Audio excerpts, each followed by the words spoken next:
No way I'm gonna be able to keep up with this chat. Jesus.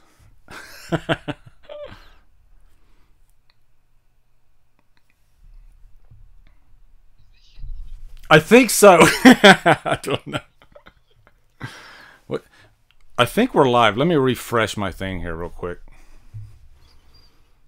Yeah, I think we're live. So, yeah, we are definitely fucking live. Yeah, let me switch over to my other scene so we can do our intro. Guys, let's do a quick sound check real quick. Can you hear me? And then next I'll go, Cody, say something. Oh, Mike and Jay. Yeah, you know it's Mike and Jay when you hear dicks. And then Dave. Yeah, that's definitely Dave. So I think everybody can hear us. So you guys ready for the sexy intro?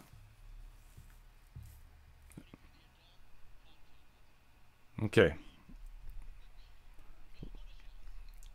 Let's make it happen.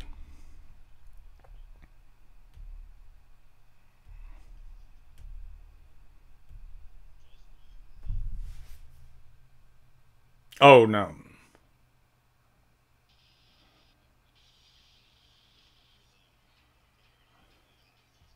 Oh, fuck.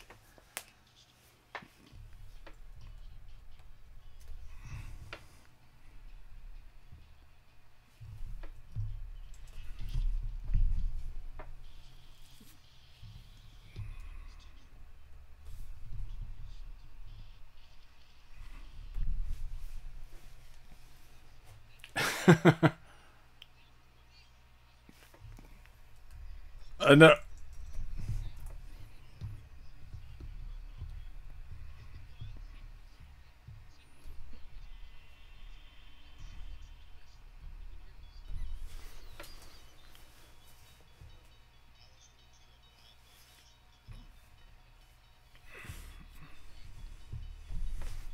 So they're saying no intro sound. Holy crap. Do I stop the intro and do this or what? Okay. Let me stop the intro.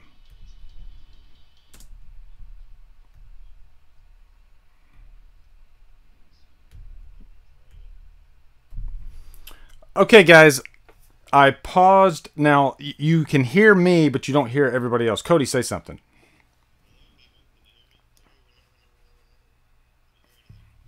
Now, let me go to my OBS and see if I have something muted here. Volume mixer. No, that's all good. Jesus. Can only hear Lee. That is freaking weird. I'm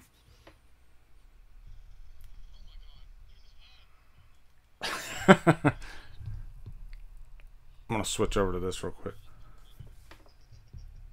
Can't hear Cody, only hear Lee. This is weird. Let's see.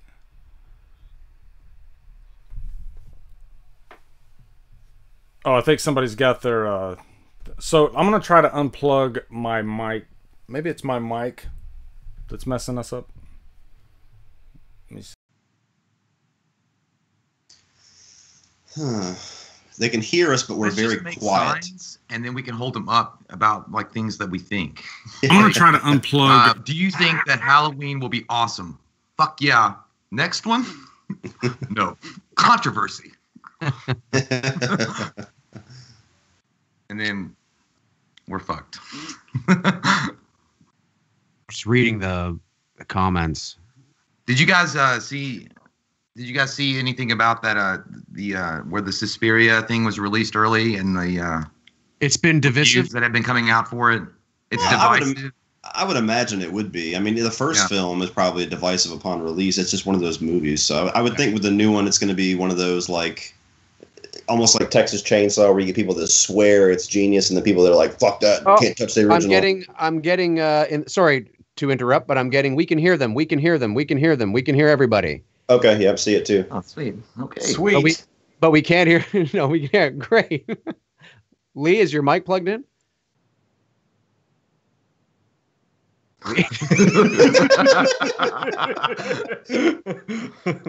Shit.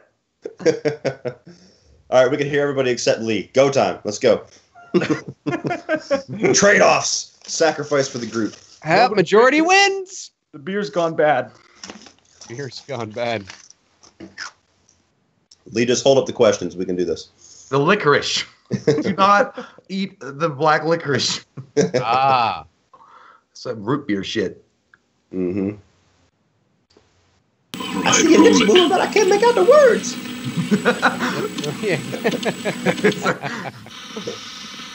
We jeer you now. I think alive too meant we hear you now. But maybe not. Maybe jeers are new. Take off your pants. Lee. Do it. Lee is doing a song.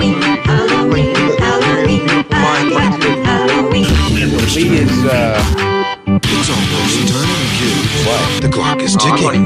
Be in front of your TV sets for the horror pop giveaway at 9. For God's sake, please stop it. There's no more time. You've got Yes, to, pinch please your stop nipples it. for Stop no it now. crystal. Turn it off.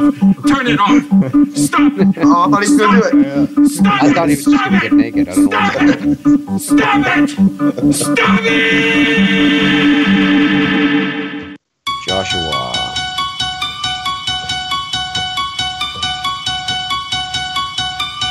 Green Arrow. What's up, Dave Korean, everybody? Dave Korean. I don't know who you're talking to. Spoiler alert, this is actually an unfriended sequel. Yeah. We're all gonna fucking there you go. We're going to get that thing. Who's that? It's going to be Busta Rhymes. Well, guys, don't worry about it. He's just a guy. Don't worry. He's just a guy.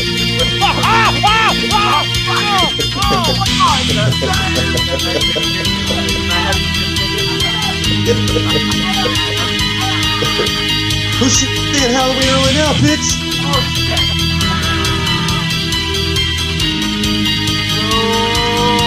What do you guys do about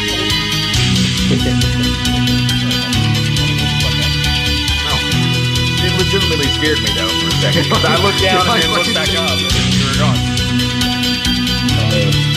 Pulling out the snowball. Out of context, that sounds weird. Thanks for the input there, Gavin. Guys, you probably can't see it.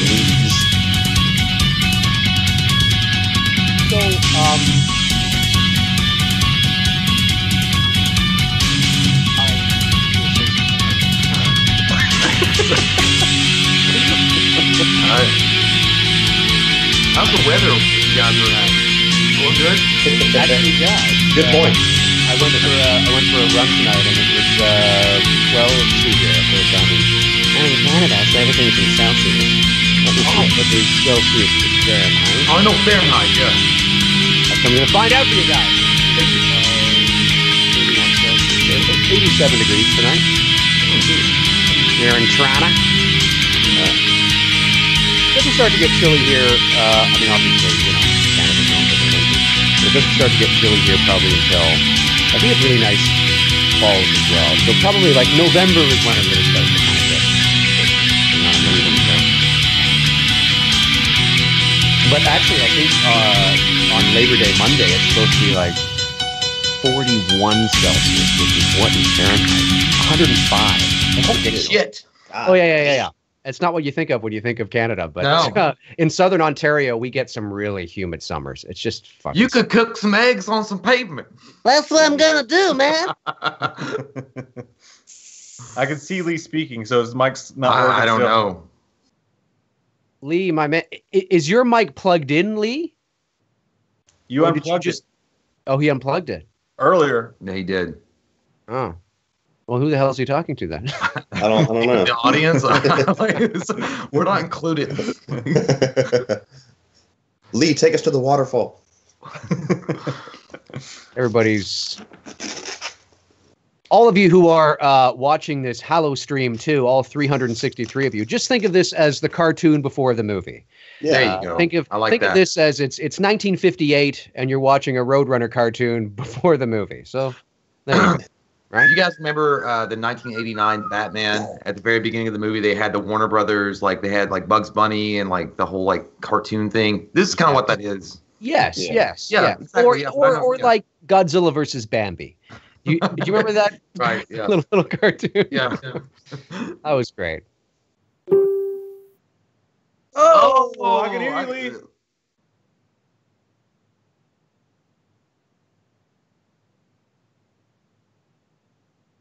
All right. I'm assuming if we can hear you now, they can hear you because this is the first time we.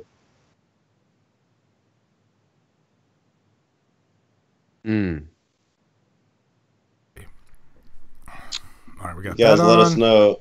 Let us know as soon as you hear Lee. Yeah. Renegade Hero says, "Hi, Cody and Dave." Well, Okay, what hello, about now? Can you hear me Hello. now? I just turned on my blue snowball mic. Test, test, test. CP says that your audio is the boob wall. It is the boob wall. Still They can't hear me. you. No go, Lee. Okay, hold on. Let me go to Skype.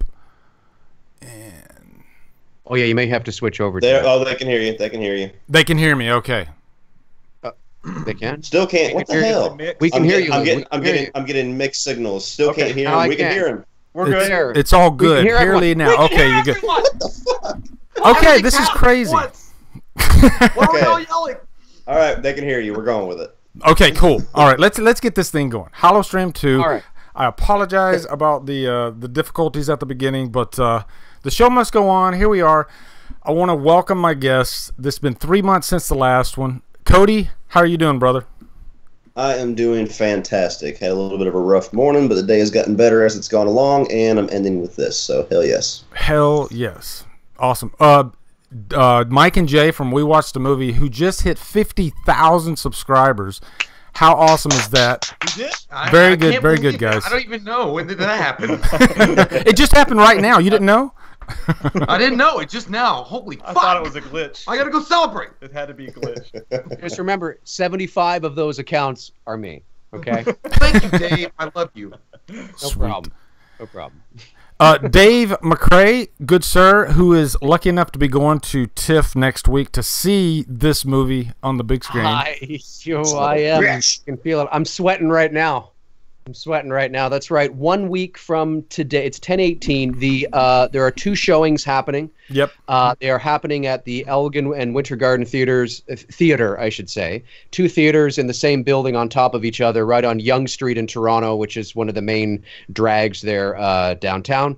And the first showing is 11:30 p.m. and the next showing is 11:59 p.m. Eastern Standard Time. So yeah, 1 week from now I'll be gearing up. So it's exciting. That's fucking awesome, man. I'm so jealous. I guess before It just so Jelly happened. won't serve you here, though, son. It sucks. Yeah. But it's great, though. I guess before we get into, because we're going to start out with the franchise today, because last time we planned on talking about the franchise, but we spent 2 hours talking about the new movie. So Cody suggested, hey, maybe we start with the franchise this time, which is not a bad idea. So that's what we're going to do. But before we do that, I just get a quick sanity check here. Mike and Jay, we are a little over a month away from this movie that we've been talking about for years, maybe. Quick thoughts: Are your nipples hard right now? Like, how are you feeling about this whole thing? My nipples are ridiculously hard. I mean, so hard to the fact that I could poke your eyes out with them. That's how hard they are. On a frosty night, hard. Yeah. I mean, I'm super excited. Like, the closer we're getting, the more anticipation's building. I mean, I think it's going to be amazing. I hope it's going to be amazing, but I really believe that they've got a lot of things like going right for them. So yeah, it's kind of like I'm never, like I said, I don't have kids, so I don't know. But it's like if your wife was pregnant or something, you're like, it's so close. I mean, we're so close. There could be something happening soon. But yeah, it's kind of like, I don't know, it's kind of like that. Like it's a nervous energy, but it's exciting but scared at the same time kind of thing. I'm scared to death that I'm going to be sitting in the theater when we watch it, and it's just going to be that the whole time in my brain, I'm just going to be going, holy shit, I'm watching Halloween. Holy shit, watching Halloween. And I have ADD anyway, so I'm probably just going to miss like half the fucking movie. You know, it's just going to be horrible. But yeah, I'm just really planning on trying to forget it's happening up Yeah. until the point go, and then just pretending I'm going to watch like Legally Blonde 3 or something up until that moment. That's a great one. Well, I mean, Cody, as the average casual Halloween fan, are you almost like excited for this to be over? No, I mean, I'm excited as hell to see the movie. I think the Halloween talk has calmed down a little bit. There was that little era there where it was like, God damn, talk about something else. But, you know, now football's out, so now I can bitch about football and not Halloween.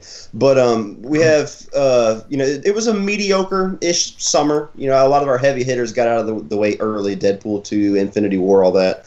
And Halloween is going to be kind of my summer. You know, we have a lot of cool movies coming out. And of course, you know, the big one that we're talking about, Halloween. But it's a movie where the closer it gets, I'm like, yes, because it's going to be one of those things where you walk into the theater and you know, like, everybody around you is just so excited. We're to the point where, like, if the movie comes out, everybody's going to be like, yeah, fuck yeah.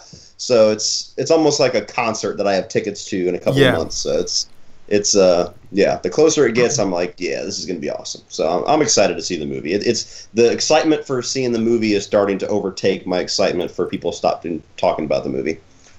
Well, for me, I guess concerning like O.G. Myers, I remember when Resurrection came out, and you know there definitely wasn't that much buzz around it because it was supposed to come out a year before, and then they were like, okay, let's kick this thing out and get it over with.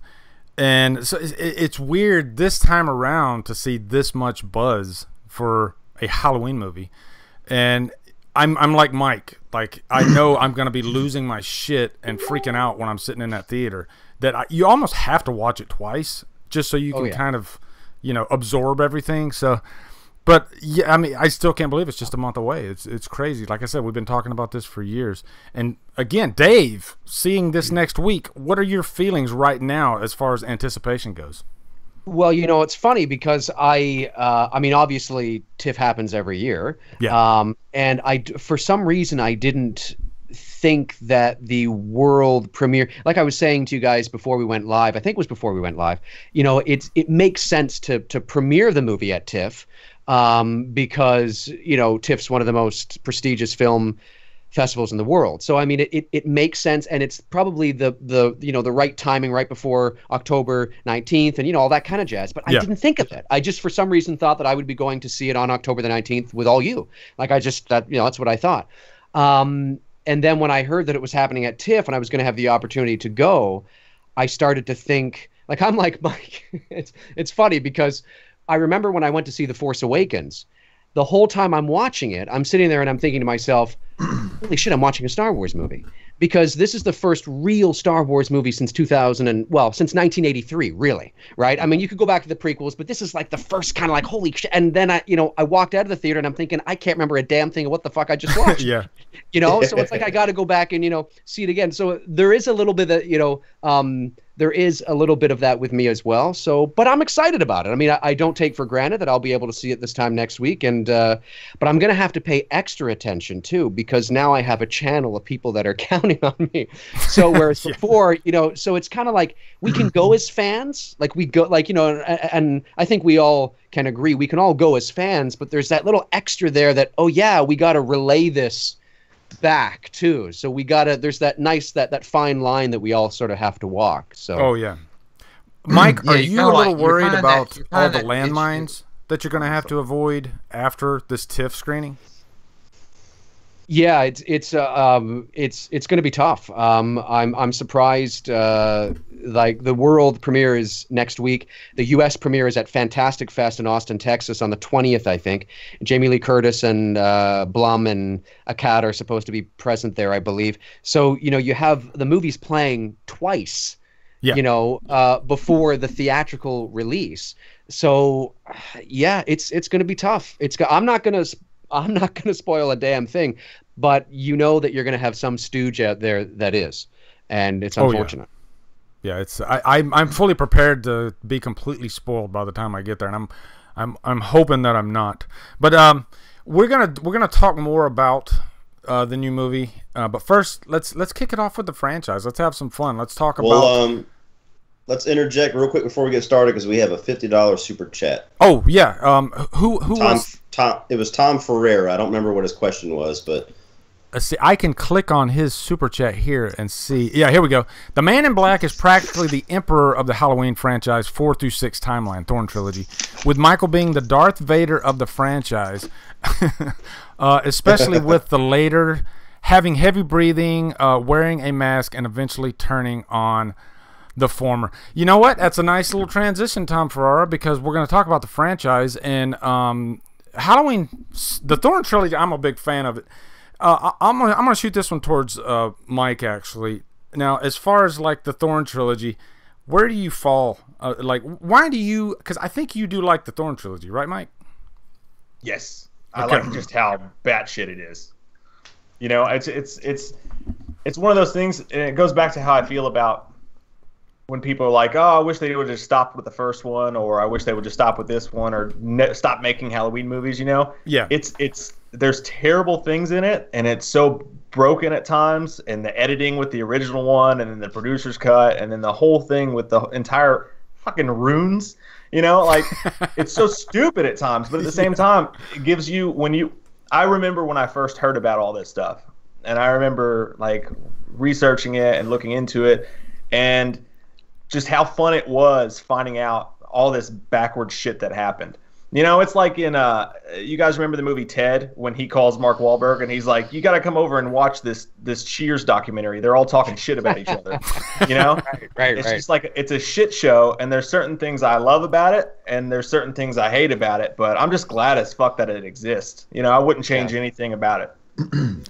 Yeah, it's one of those things for me where every time somebody points out a flaw, I can't deny it. You know, I know that the plot is completely screwed up. But there are things about that trilogy, like you can tell that there's definitely some care there, especially in the character department. Like I would even say that like Halloween 4 is one of the best sequels out of the whole thing.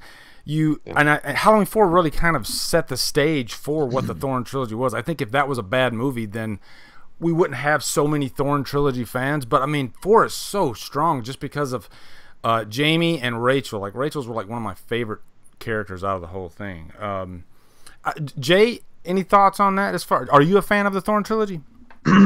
Yeah, you know, I love the hockey mask killer, and the thing was, I was gonna ask, are you guys like weirded out like sometimes with the stars of this film when they show up in hockey masks and they try to scare the stars? I'm pointing that out. Anyway, yeah. It's the wrong movie, sweetie. Kane Hodder.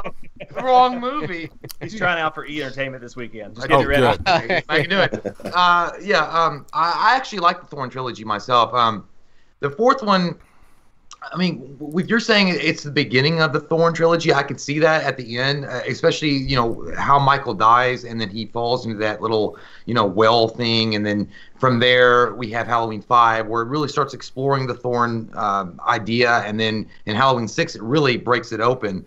The Thorn trilogy was something different and something unique for Michael Myers, something that hadn't happened before. And it was something, at least at the time, it reinvigorated the mythology of Michael Myers, because up to that point, Michael Myers from Halloween 2, and then you had 3, which was the Season of the Witches, he had not been heard from, and then they'd have something. But yeah, I'm a fan of the Thorn idea behind it. I just think that, I mean, I mean, if you're gonna commit to it in Halloween 6, I feel like in H2O, I liked H2O, but maybe you go all the way with it. I don't know. We're gonna talk about H2O. Yeah, let's get into that.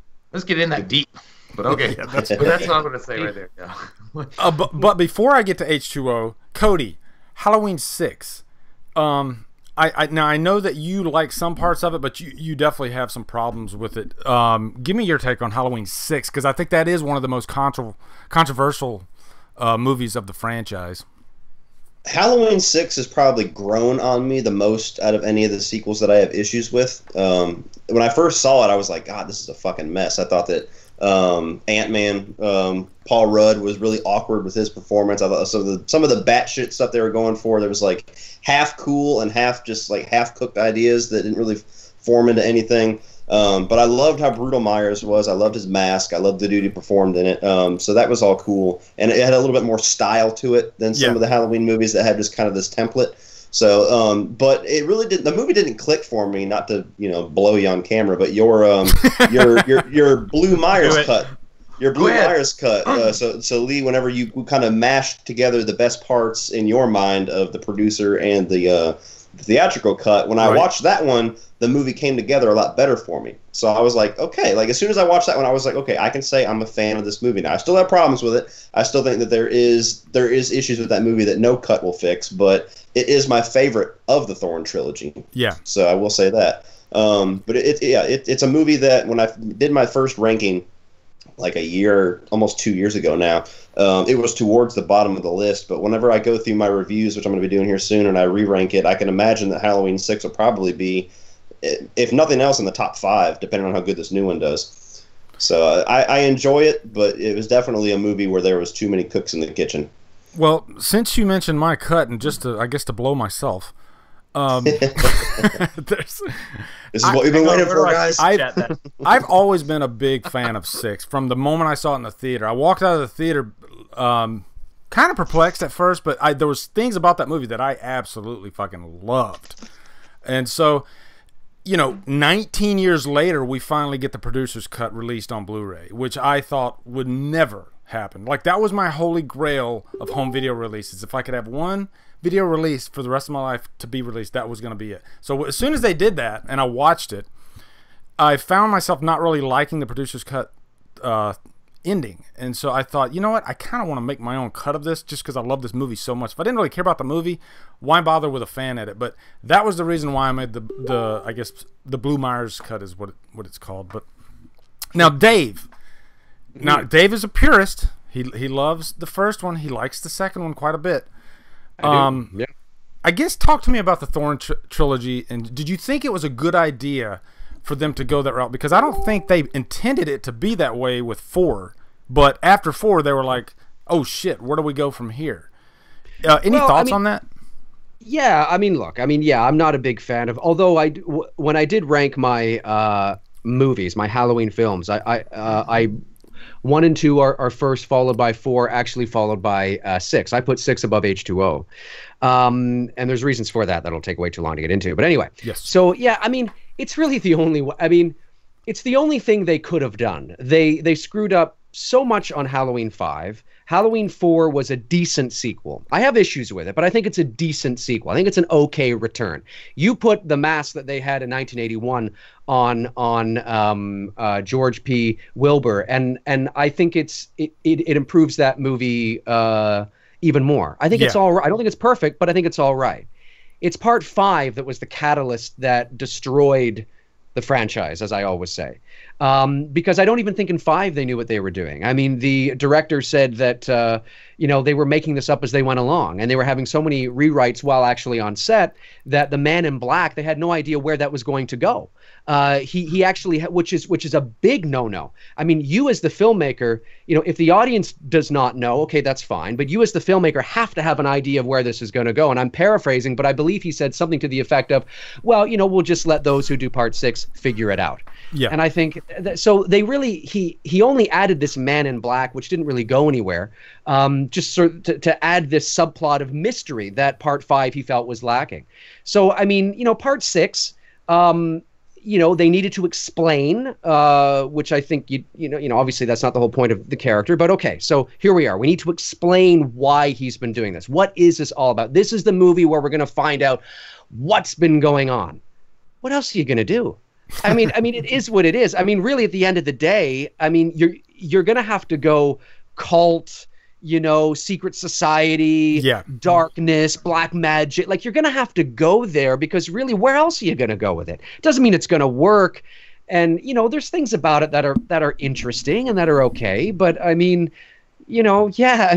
is what it is. And I think it's, I think all of you, I hear sort of a similar theme running through all of you, where it's like, yeah, there's a lot of things I don't really like, and I can certainly see the absurdity in that, and certainly see the absurdity. But I guess, we're all kind of like, well, what else are you going to do? And I think because we've adopted that mindset of, well, what else are you going to do? Yeah, it kind of makes sense to go here. We sort of just accepted it. And it's kind of like, okay, so it's okay. So now that I've accepted that this is what you're doing, yeah, that's not bad. I like that. Or that's okay. But I just, as a purist, I just think the more you explain about him, the less scary he becomes. He's scary, but in a different kind of way. Yeah. So exactly. Preach. Yeah, it's kind of like, hey, mom's cooking again. Jesus, she's off her she's not drunk anymore. Mom's cooking. Right. It's kind of like she's doing something in the kitchen. Holy fuck. Right. It's kind of like that. Yeah. Yeah. Like, something is happening. Like all you guys have nailed, like you. Right. Yes. Yeah. Exactly. I agree. Yeah. Yeah, no, you all hit the nail on the head. Like, I was just sitting here listening. I'm like, yeah, they're right. So I just was sort of reaffirming what you said. Is that I don't, I like it better than H2O because I know we're going to talk about that because it actually has a Haddonfield fall sort of. It's got some good fall vibe. Yeah. 6. It definitely has some good mood for sure. And I'm a big mood and atmosphere guy. So that alone is makes it an interesting watch. Well, I think you hit the nail on the head when you said atmosphere, because I think the Thorn trilogy, that's a big part of why it has its fans. Like, there's people that are obsessed with the Thorn trilogy, actually, and I think that might be one of the reasons why the franchise does have some fans that go maybe a little bit too far with it. It's almost like there's a cult worshiping the cult of the Thorn. I don't know. Right. Yeah, it's strange, but I think all three of those movies, 4, 5, and 6. They definitely have like high production value. They're all atmospherically just gorgeous in different ways. 5 has this like almost European aesthetic to it. So there's a lot going for all three movies. 6 is probably the most brutal version of the character. Like I said, just every single one of those movies has something about it that just draws people in. So then let's segue into H2O. H2O says, hey, I think we've had enough of that. And it's like you said, Dave, where do we go with it? Mike, here's my question for you. So after you watched H2O, or since you've watched H2O, has your opinion of that movie changed, or do you still feel the same way? I think I get a different feeling every time I watch that fucking thing, man. It's so weird, like, from the point where Laurie's holding the axe, standing there screaming Michael, it's like, this is pretty badass. Yeah. Like, if you gave me a bunch of Halloween toys and I'm sitting here playing with them, like, that's what I would do. Like, kill everybody and put Laurie and Michael in the same room together and let's just see what happens. And then Michael gets pissed at her, he starts flipping over tables. I would have changed the aesthetic and the mask, and I would have changed a million things about it, but the idea that's so cool. And then you get the ending. And me and Jay have actually always argued about this. I thought, if they were actually going to go through with it, if they were actually going to end it with H2O, and that was truly it, having her cut his head off with an axe while he's reaching out for her is a pretty badass way to do it. Right. Because that's how I always thought about it in my head. I was always like, the only way to kill him is, he's not T-1000. If you cut his head off, it has to be done. Right. Otherwise, it's going to get really dumb. And she does that, and I didn't want the series to end. I didn't want it to end with any of those fucking masks, for sure. But if that was the last one we got, I'd have been like, from a story point, that's pretty cool. Yeah. But I always go back into the same mindset. It's like, did you know that you were going to bring him back for 8 when you did that or not? And apparently they didn't, because she had that recent interview where she was like, well, I almost dropped off the movie or whatever. Or I stopped caring when they told me, actually, we're going to do this flip to the end of the movie, and he's actually not going to be dead, and she just lost interest, and then from there on just did it for a paycheck. It was clever the way they brought him back in H8, but it almost shit on what they did with H2O. So it's just a weird movie to watch, man. It's a weird Scream Halloween movie to watch. It is, yeah. It's interesting how you brought up Resurrection too, and I'll direct this one towards Cody. Now I know Cody's a big fan of H2O. Actually, do you think that Resurrection dampens H2O for you any?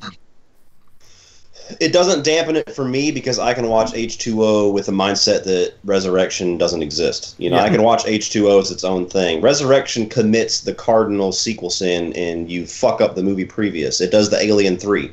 You know what I mean? It undoes everything that's awesome about H2O. So if you if you make Resurrection as like this legit canon in your mind, then yeah, H2O isn't shit, because the whole third act of H2O makes up for its shortcomings in the first two acts, in my opinion. But if you take the great part about the third act away, then you just have this middle piece between the first two movies and Busta Rhymes.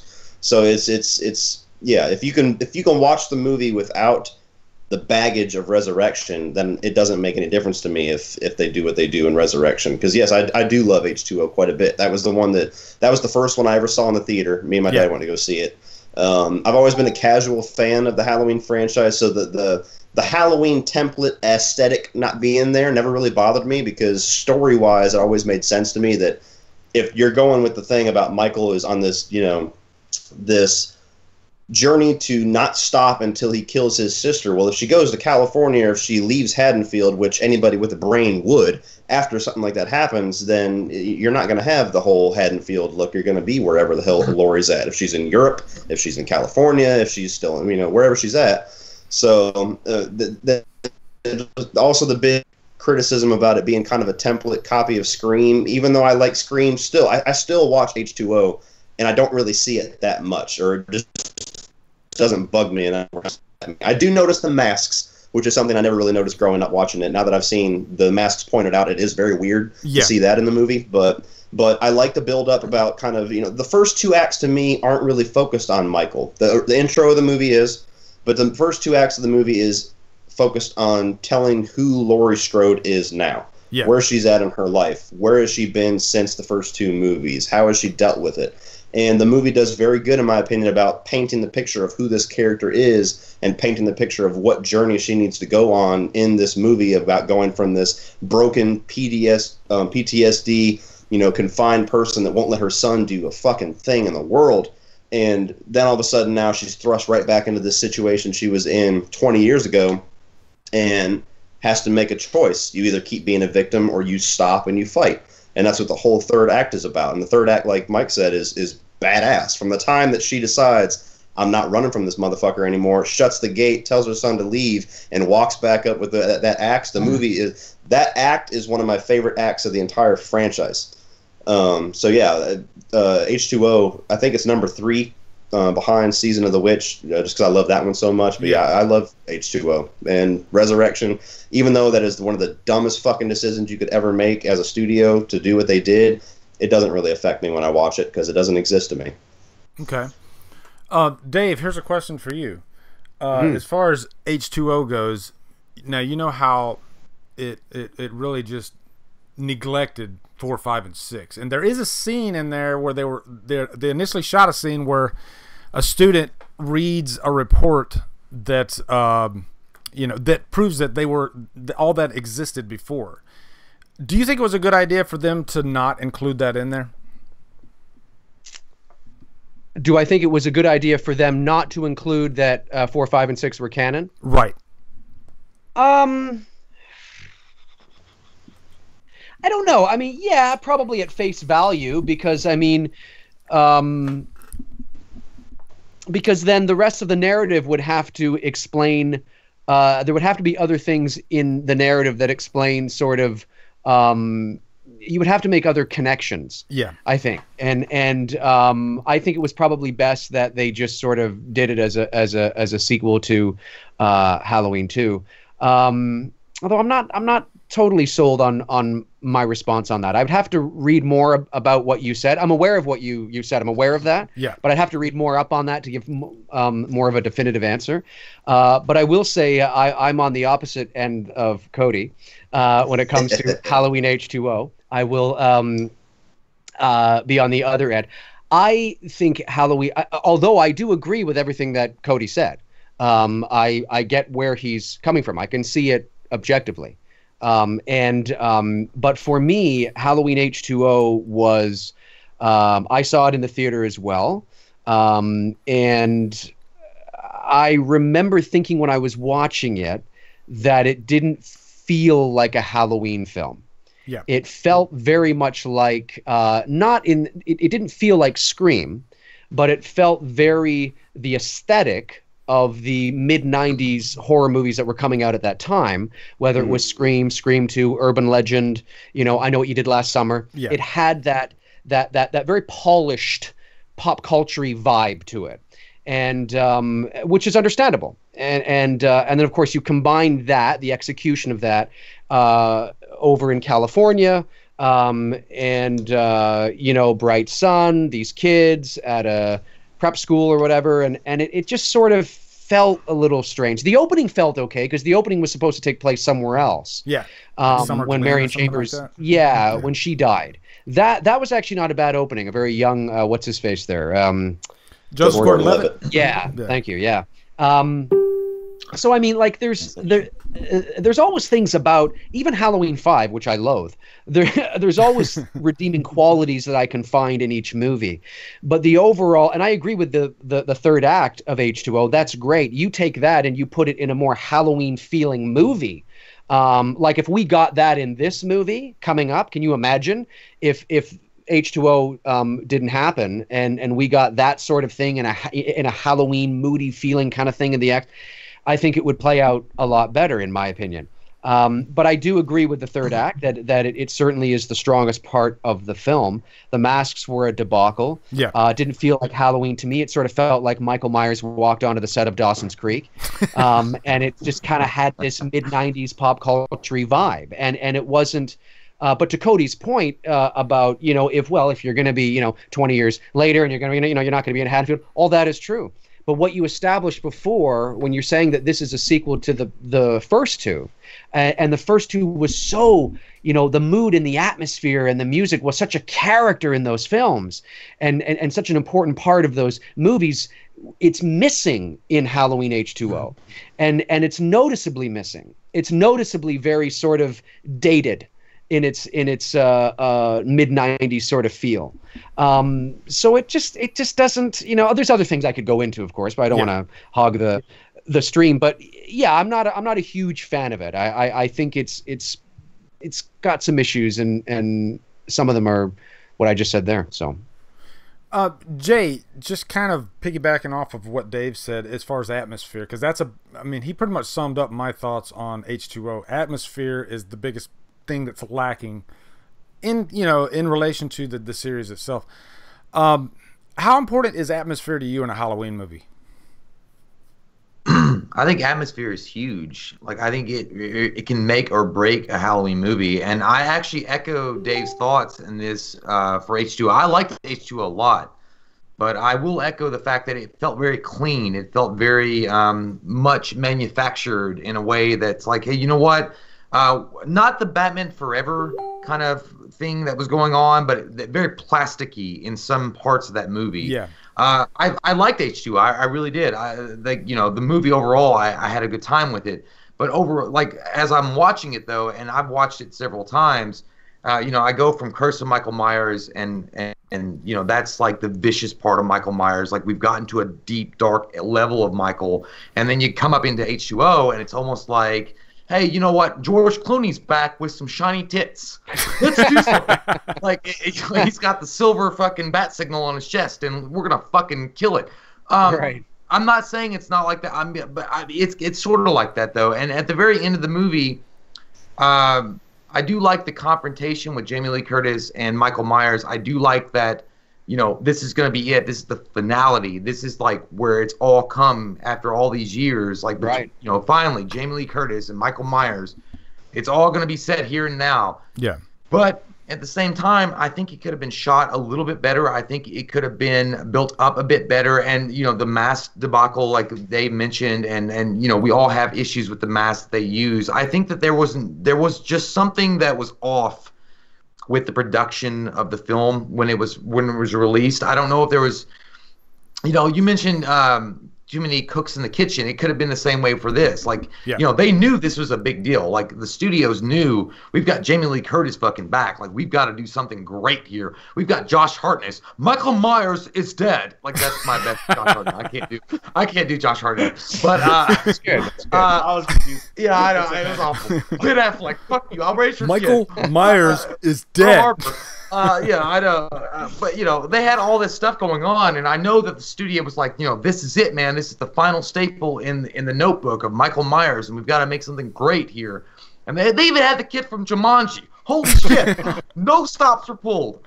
But as I'm saying, like I just feel like it got the real plasticky polished treatment you know, and I'm not saying, like people that love it and they worship it and they think it's a great movie. There's nothing wrong with it. I understand why. Like I get why they would do that.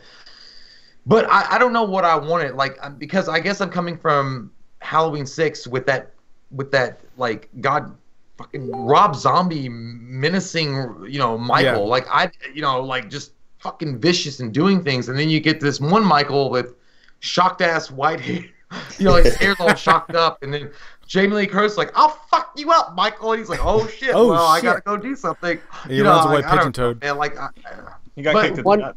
I know what you were asking. What you were asking about the atmosphere and the theme overall. Like it did capture that. It did capture quite well the overall like fall feel and just the Halloween kind of when you watch a Halloween movie, it has to have that specific feel to it, and it did that in spades, I think. Yeah. One last thing I wanted to. At the end of the day, what I really want to know though, did any of you guys ever, when Bugs Bunny dressed up and put on a dress, Yes. and he played a girl bunny, did you ever get turned on? Yes. I did. Yes. Yes! Yes, he did. Yes, we can. Yes, we can. Yes.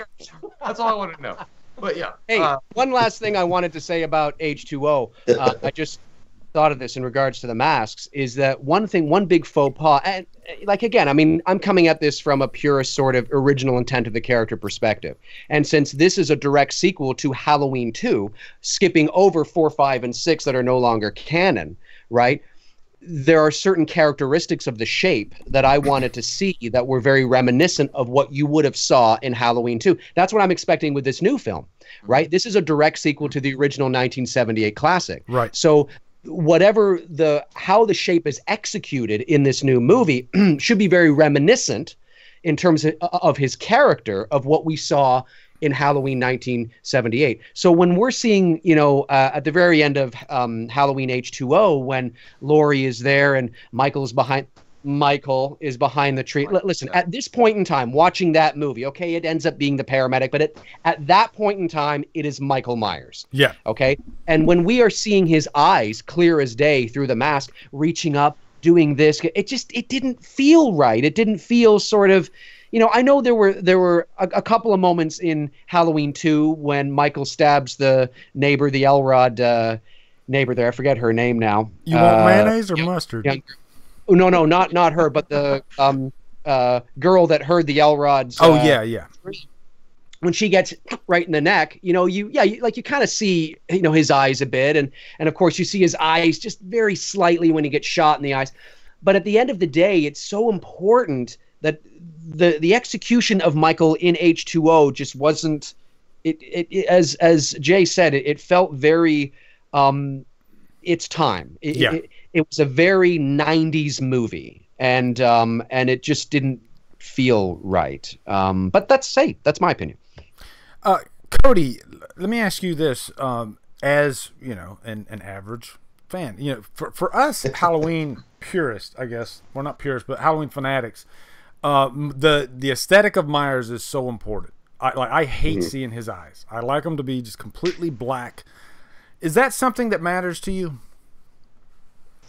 That's another thing that yes. Now that I've gotten older, now that I've watched the whole franchise, I kind of got an appreciation for some of it, and I start to kind of I'm a little bit more bathed in Halloween fandom nowadays, to where I get the important check boxes that need to be checked for a Halloween movie. When I do see H2O, it's something I forget to mention. When you see his eyes clearly, almost like they have 1 Watts in the mask the whole movie. When you see his eyes very clearly in every single scene, yes, that is a screw up, because it's part of, the entire aesthetic of Myers' look is blank. It's a canvas for evil. Right. And when you have eyes that are visible, it humanizes him too much. Just that one subtle detail humanizes Myers way too much, because yes, you can see his eyes for split seconds in some of the movies. You get to see his face for, a second in the first original movie, but the aesthetic of Myers just being this blank white canvas with the darkest eyes, as Loomis calls it, which are basically blank nothing. It's just a shadow. The entire franchise, and then you get to H2O, and it's like this. Yeah, you know, the whole movie. Check out it's a fuck up for sure. It doesn't ruin the movie for me by any means. When I see it now, I'm kind of like, yeah, you know, I get the people's point with that one. I see the point with that way more than I see the point with the Scream thing that everybody says, or, you know, a lot of the other complaints. Yeah, the eyes I could totally get behind. Like, oh, they fucked up the eye. Yep, you're right, they did. Can't argue that. So yeah, it's that's a mistake. Mike, here's a question for you. Now, there's a scene in the very first movie when the mask comes off, and we see Tony Moran's face. For me, though, there was still, even with that mask off, he still felt inhuman. I don't know. Can you help me explain that? Because there was something about Tony Moran's face that just didn't feel human. Would you agree with that? Yeah, I always just wondered, like, what was that dude thinking when they were like, no, when he takes off the mask, it's gonna be your fucking face, guy. Like, you're the epitome of evil. Is that the camera's gonna zoom in on you? That fucking face right there. Ugh. You know, and then he like made this kind of like someone just put a finger up my ass face too. He was like, ah, that's exactly what it was. Come on, you know. So. It was enough. It was just enough weird to keep the ambiguity to it. You know, I'll say that. Like, it was just weird, man. Like, he looked like he just did 7 days worth of cocaine, and it hit him like right there. Wolf of Wall Street. You know, those numbers are rookie numbers, dog. You gotta get them up higher. It's almost like they just grabbed him and pushed him in front of the camera. And then grabbed him and pulled him right out and said, okay, get the fuck out of here. It really was. It looked like he had spilled his drink, and he was like, oh, shit. Just stumbled into frame. Right. Did I spill it on important equipment? I don't know.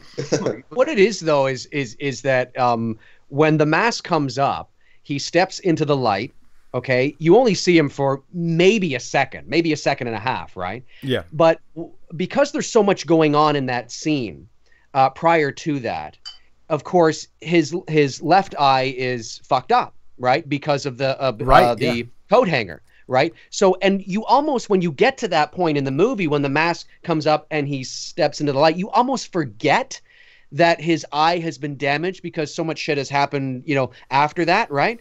That when he kind of steps in, I remember when I first watched the movie, and even now I have to be like, oh yeah, that's right, it's the coat hanger thing. Yeah. So he's got kind of this look on his face where he's like this. He's got this kind of. That's what Jay looks like in the morning too. Every fucking morning. But I gotta work this. You combine this look for just a second with a fucked up eye, right, and you're gonna be like, "What the fuck was that? Was that human? What the hell was that?" Right? So it's how quickly they put him on screen. Whereas if he was on screen for any length of time, you get to soak up the details, you get to see him a bit more, he moves his head now, and you see him full on rather than profile. So there's a number of reasons why, he's got that sort of weird, awkward, inhuman sort of vibe to him. Like he just woke up or something. Well, I was going to ask a question. Yeah. I was going to ask a question, since Dave's a purist, and it can also go to Cody as well. Do you think it was a mistake at all in the original? I mean, John Carpenter did amazing to show his face even a little bit. Like, you said the full on, like, was that a mistake? Like, if you had kept him in the mask and you were always wondering, like, I want to see what I mean, you got to see the young child, but obviously things happened, and he was 21 years old when he did all these crimes, and he committed this heinous act. By showing his face, was it a mistake? Was it maybe a stumble? Because from then on, it's always been like, conversations like this, like, was he like actually, like, was that on purpose the way he looked, or was it just the guy looked weird? Like, he just looked weird on camera. Did he have to take a shit? Who knows? They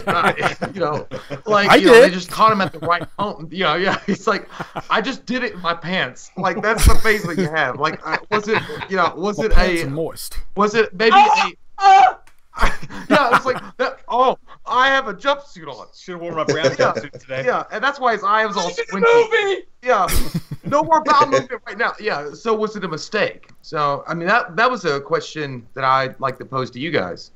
I think All three of you, actually. where the franchise is now, looking back, I think it probably would be better if we didn't get to see his face. Maybe if it was a behind the head shot, or if they just showed maybe in the doorway like the shadow of him putting it on, something. But the problem that it presents for me, and it's a small detail, is like whenever they show him later on in the franchise without his mask, like on Halloween 5 or something like that, you're like, that looks nothing like the dude in the first one. And, you know, it's little tiny details. I think that when John Carpenter made the movie, he wasn't intending on making this phenomenon. You know what I mean? He's like, okay, I'm going to make this a movie about this dude who stalks babysitters, and it's going to be cool. So it doesn't matter if I show his face, because this is it. You know, when he walks away and Loomis shoots him and we hit the music, that's it. That's the end of Michael Myers. It's the end of Halloween. But now that we've got this huge franchise, when you look back at it, like I said in Halloween 5, when he's got black hair and he looks like he's about 10 years younger than he was in the first movie. Even you're like, his eyes are perfectly fine. Yeah, exactly. Yeah. You're like, wait a minute, that's not the guy from. Yeah, so that's the only thing with me, that little tiny nitpick detail where the franchise going on now has that baggage of, well, now we know what he looks like. Now we got to recreate that shit. It's a good question, Jay, and Cody hit it out of the park. He's bang on. People who are subscribed to me, who are watching, know I've talked about this at nauseum. That you know, John Carpenter's Halloween was supposed to be a one-off. It was this Hitchcockian Twilight Zone sort of movie. There was never supposed to be a sequel. So when he showed Tony Moran's face, because he showed it just for a moment, it was just to let the audience know that there's a person behind there. There's a man behind there. And because it's this weird fucked up sort of thing, and it's like, whoa, that's kind of weird. But there was never any intent to go beyond that. So in retrospect, was it a mistake? Well, I guess it depends on how you look at it. I mean, you know, as Cody said, Carpenter, there was never supposed to be a sequel, because that was it. That was the movie. The end of the movie. What's that, the boogeyman? As a matter of fact, it was. And that's the end of the movie. I mean, he was the boogeyman. Oh, okay. You know, it was one of those like Twilight Zone things, you know, and you know, you watch and, oh, cool, what a neat ghost story. So in retrospect, you know, yeah, he's probably like, oh, not Carpenter, because he probably doesn't give a fuck. But for the franchise, you look at it and it's like, yeah, because now we can't, you know, it's, you know, now we kind of know what he looks like, but not really at the same time, you know? Yeah. So, I mean, but the intent to show his face was just to show that, let's not forget that there's a person behind here. Whoa, that's fucking scary. But is he a person? Is he a person? But is he not human? It's that doubt. It's that walking that fine line, you know, that human, but with that, as Carpenter says, that slight supernatural edge where you're not quite sure what the fuck he is. So removing that mask just for that moment was just to remind you of that. You know, and and as Cody said, I mean, that was supposed to be the end of the movie. So, you know, it feels like it's like something you're forced to process that you're not ready to process, because you're so into the scene. You know, this is where, you know, it's go time. He's after her. Yeah. And then in the middle of this, you know, the mask comes off and you're like, wait, what?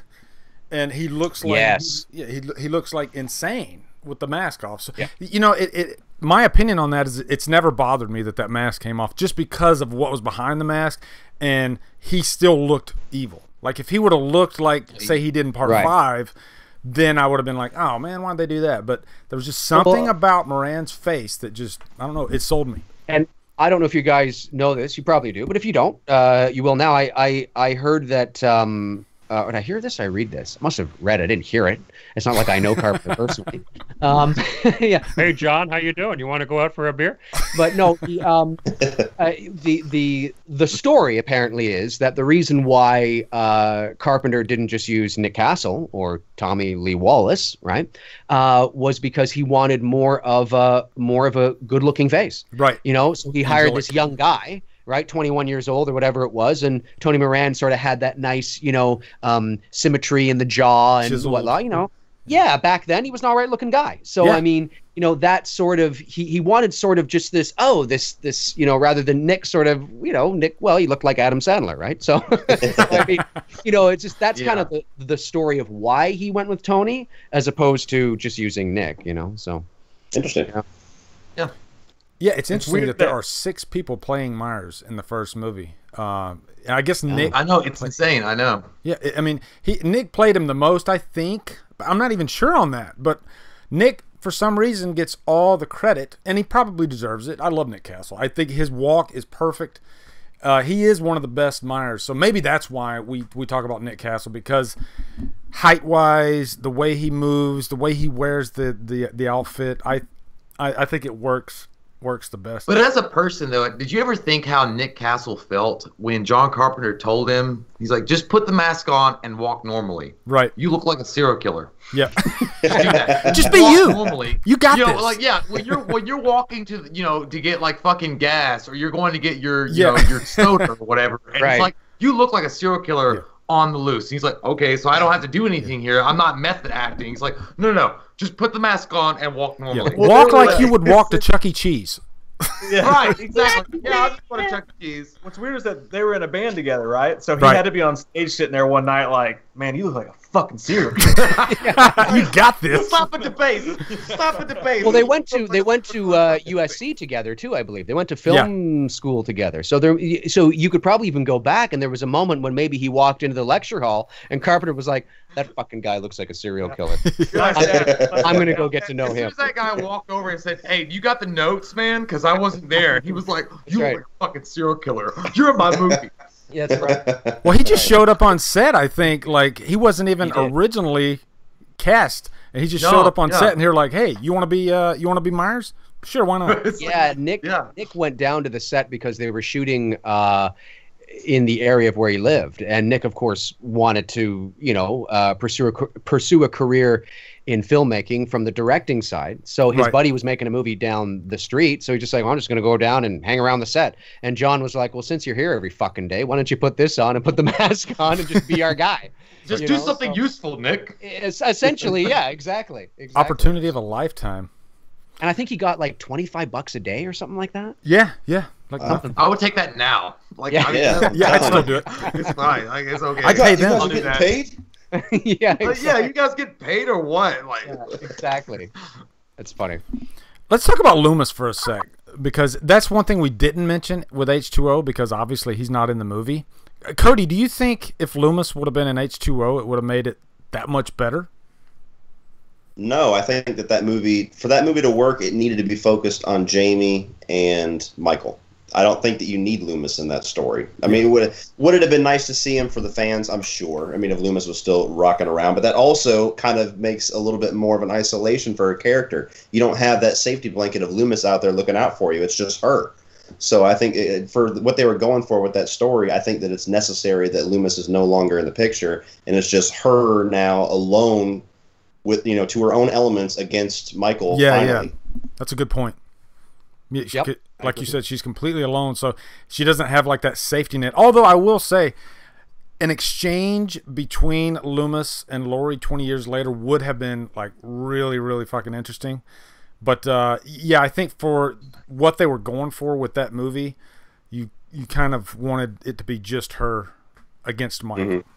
So he shows up after she's chopped his head off, and it's finally over, and then the movie cuts out. Yeah, because the movie is it's a redemption film, right? Yes, redemption film. So yeah, it definitely had to focus on her character. Donald Pleasance is such a strong presence as an actor, and also his character was such a strong presence in the film, is that even to have him in a cameo, that was one of the things that sort of felt weird about Halloween 6. I don't know if you guys agree, but because Donald Pleasance was a bit older, of course, from a logistics point of view, it makes sense that you're going to use him sparingly because he's older, and he died while that film was even in post production. So it makes sense, but because you couldn't utilize him in the ways that you would love to have utilized him, because he was such the face of the franchise, he felt underutilized. So having him in H2O, I agree with Cody. Having him in H2O, he would have been that much older.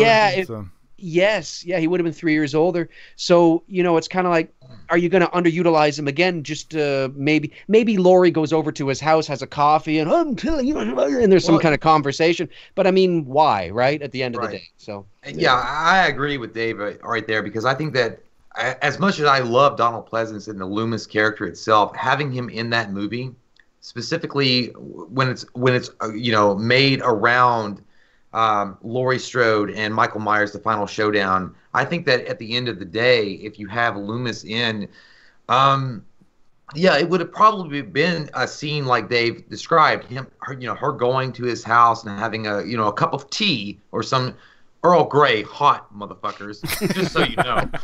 But it would have been something like that, and it really wouldn't have added anything to it. It would have almost been, and I hate to say it like this, but Donald Pleasance had gotten older, obviously with Halloween 6 the way that he was, and he wasn't utilized, I think, to the maximum effect that he could have been utilized to.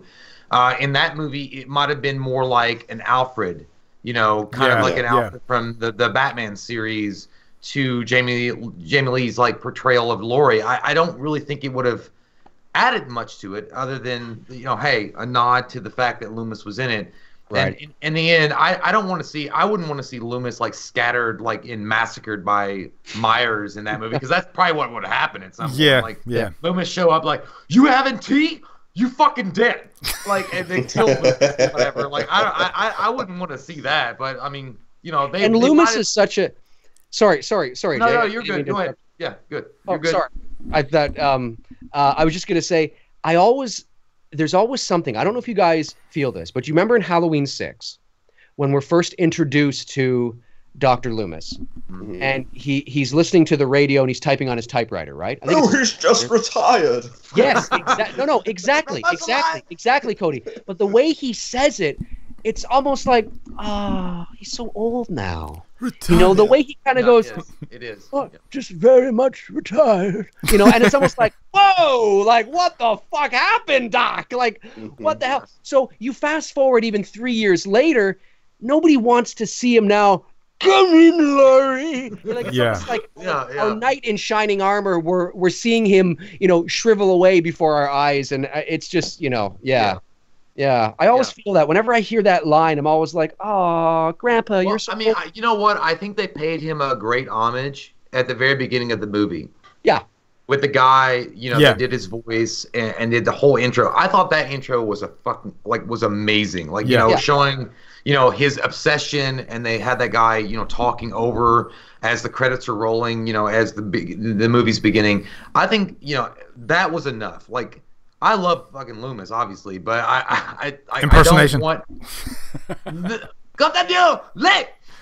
Yes. I don't want to. I don't want to. I don't want to keep having Donald Pleasance. As he got older, like Dave mentioned, 3 years later in this movie, and you're right. Like when you see him in Curse of Michael Myers, in that first scene, his vibrancy in Halloween 5. And Halloween 4, like he's there, like he's fucking like on point. 5, he's fucking insane. I know. Like at that point, he's all fuck it. 1 Flew Over the Cuckoo's Nest. I'm talking about 2 Flew Over the Cuckoo's Nest. Like he's there with the the whole trench coat, everything's going good. The 6th one, he's eating Campbell's soup. It's like I'm not that. He's tired from 5. I love you, man, but what happened? Exactly. That's exactly Hell would not have him. Very much retired. Oh my God. It's like seeing I don't know, like in Christian Bale, like the Christopher Nolan series in Dark Knight Rises, and Christian Bale's all fucked up. And you're like, get up! God damn it, get up! Yeah. You're like, shit, you can do something more. Yeah. You can heal your back with push-ups. Let's go. You gonna say something? Well, we got the Loomis impersonation. The whole time all I could think about the whole time you guys are having this conversation is Hugh Jackman like pushing Patrick Stewart in the wheelchair while he's like screaming about the Taco Bell ad around the silo, and like that's all I could think, man. Is Logan. Like, it's true. Yeah. I think we've gotten Loomis out of our system, and let's move on to Michael Myers. The reason I get the reason why we're all here. Why is Michael Myers such an enduring character? Like people love the character so much that in this new movie there's like a movement of people that want him to live. They want him to kill Laurie and live on. Mike, why do you think that is? What is it about Dave Michael knows. Myers? I didn't hear what you said. Sorry, this fucking asshole. Fucking Jay, man. God damn it. Go on. No, Mike, what I was saying was, why is Michael Myers, like, so enduring? Why do people love the character so much? What is it for you, I guess, that you love about him? Dude, I was actually thinking about this today. I was just trying to, like, when you look at the fandom that's going on right now around Halloween, it's weird to even understand when, like, you know, because we all know, I mean, all the people watching this gave a shit, but, you know, the world as a whole didn't give a shit such a short time ago, you know? Yeah. And now it's such a big deal with the E-entertainment and all that shit like that and all this stuff going on. I mean, I think there's something to be said for he was the first. I mean, I know there was Black Christmas, there were slashers, but this was the first big one, you know? But I think when you look at the people that you pit him up against, he's the most, I know we don't want to talk about him being human, but he is the most human between Jason, between Freddy. You know, he's the guy who really would show up at Miss Elrod's back door while she's making fucking sandwiches for that lazy bastard. You know, like he's the guy that could literally be there at any moment. And I think just the mask, man, there's something more iconic about that mask than anything else in horror to me. That just sticks with you. Sure. Yeah, I think it's, you know, in the story of the mask, it's like it was like a happy accident, you know, because it was like in the middle of April. They didn't have anything. Tommy Lee Wallace goes out. He finds a clown mask and he finds a William Shatner mask. And he paints it white, teases up the hair, cuts off the sideburns, and the rest is history. It's like, it's funny to think that if it were any different month, maybe we wouldn't have that mask. Like maybe it was a happy accident that he went to that particular hardware store and found a William Shatner mask. Dave, is the whole thing just kind of like kismet and crazy to you? Yeah, I guess so. I mean, you know, I wasn't really aware of how, you know, I mean, I've only begun to really realize, believe it or not, how big the online community is for Halloween specifically. Yeah. You know, when you compare it to Chucky or Freddy or Jason, and it's not that, I mean, I like those guys too, and it's not like they don't have their fans or they don't have a page that, you know, that's dedicated to them. Granted, they also don't, Elm Street and Friday haven't had the run of movies lately. I think there's a couple of things, and I'll try to be really quick. First thing is that when Freddy and Jason stopped, they stopped in the early 90s. And there was a resurgence and a rebirth of Halloween, very much thanks to Halloween 6, The Curse of Michael Myers, because that was 1995, but definitely thanks, because of the resurgence of horror, to Halloween H2O. So, you know, there's a lot of overlap here, whereas Jason and Freddy were last cool 35 years ago. Yeah. You know, Michael has had that sort of carryover, and then you got Rob Zombie, and you got, you know, Rob Zombie's fans that like that sort of, you know, style. So there's been like this overlap of a couple of generations of Michael that he's leaped. Yeah, he just keeps coming back. Yeah, that Freddy and Jason haven't. Now you have Friday the 13th from 2009. You have A Nightmare on Elm Street from 2010. But, you know, those movies didn't really do anything, right? In terms of to get people back on board. That was the first movies of their respective franchises in years. So there's that. And there's also, he's fucking cool. And I mean that, you know, it sounds funny, but when you look at Freddy, it's not that Freddy isn't cool. It's not that Jason isn't cool, but there's this coolness about him. There's that calm, cool, collected. You know, he doesn't run.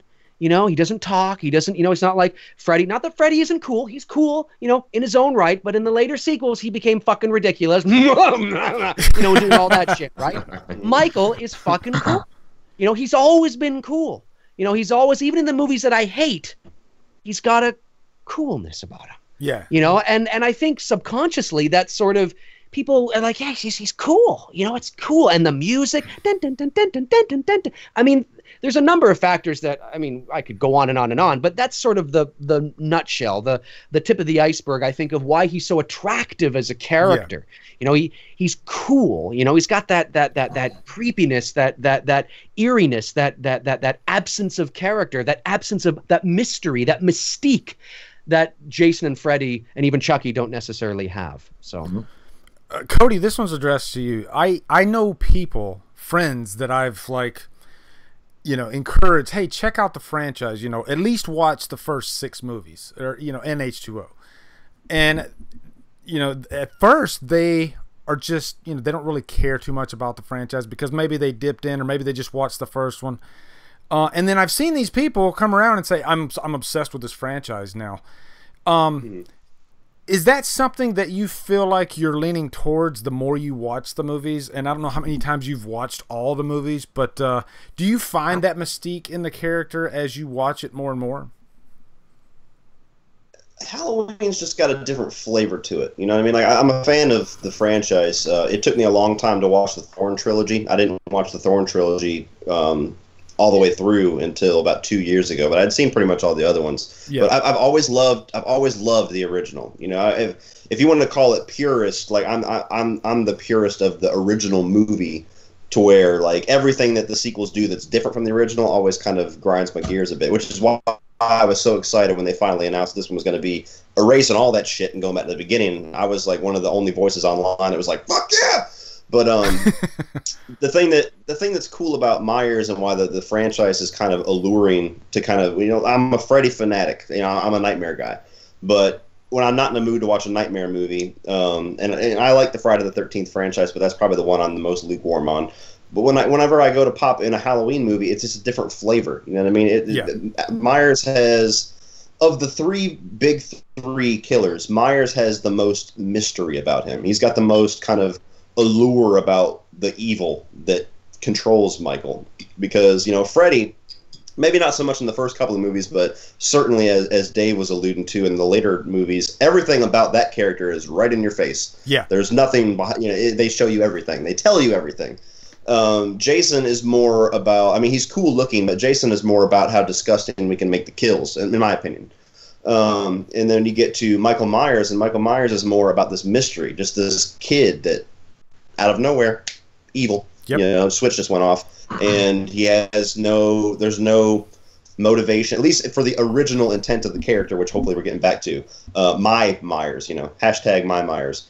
There's no motivations. There's no, you know, drive or motive. It's motiveless evil. You know what I mean? And I'm curious what story they're going to wrap around about why him and why he's after, if that is in fact the reason why he's back in the in Haddonfield, why he's after Laurie again. But if you just look at that first movie, it's just, I'm killing people because I exist. You know, I'm here because there's no. I'm not, you know, I'm not trying to select victims. I walk down the street or I drive down the street and they look like they'd be cool to kill. Let's just go kill them. And it's it's just different. You know, that mystery aspect of Myers is what I always like about the character, the way that it was originally intended. To just this, he just is. You know what I mean? Yeah. He's not Freddy. He's not out for revenge. He's not a curse, if you will, like Jason is. He's just there. He just exists because evil exists. Right, and look, Cody is bang on. That is, you know, that was the original intent of the character. He was the absence of character and the absence of motive. And I'm right, you know, beside you. Although I was surprised that they negated Halloween 2. I didn't think they would do it because Halloween 2 and the brother-sister arc is so embedded into the pop culture consciousness that I thought for sure that they were going to find some way to include Halloween 2, and they probably still could have, but that might have been a little too close to H2O.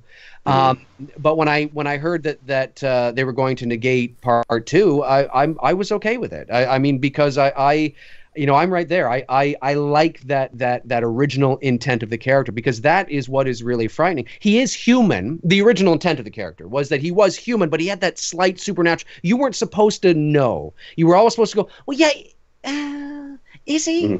Carpenter walked that fine line where it's like, well, he is, because he gets shot and but he bleeds.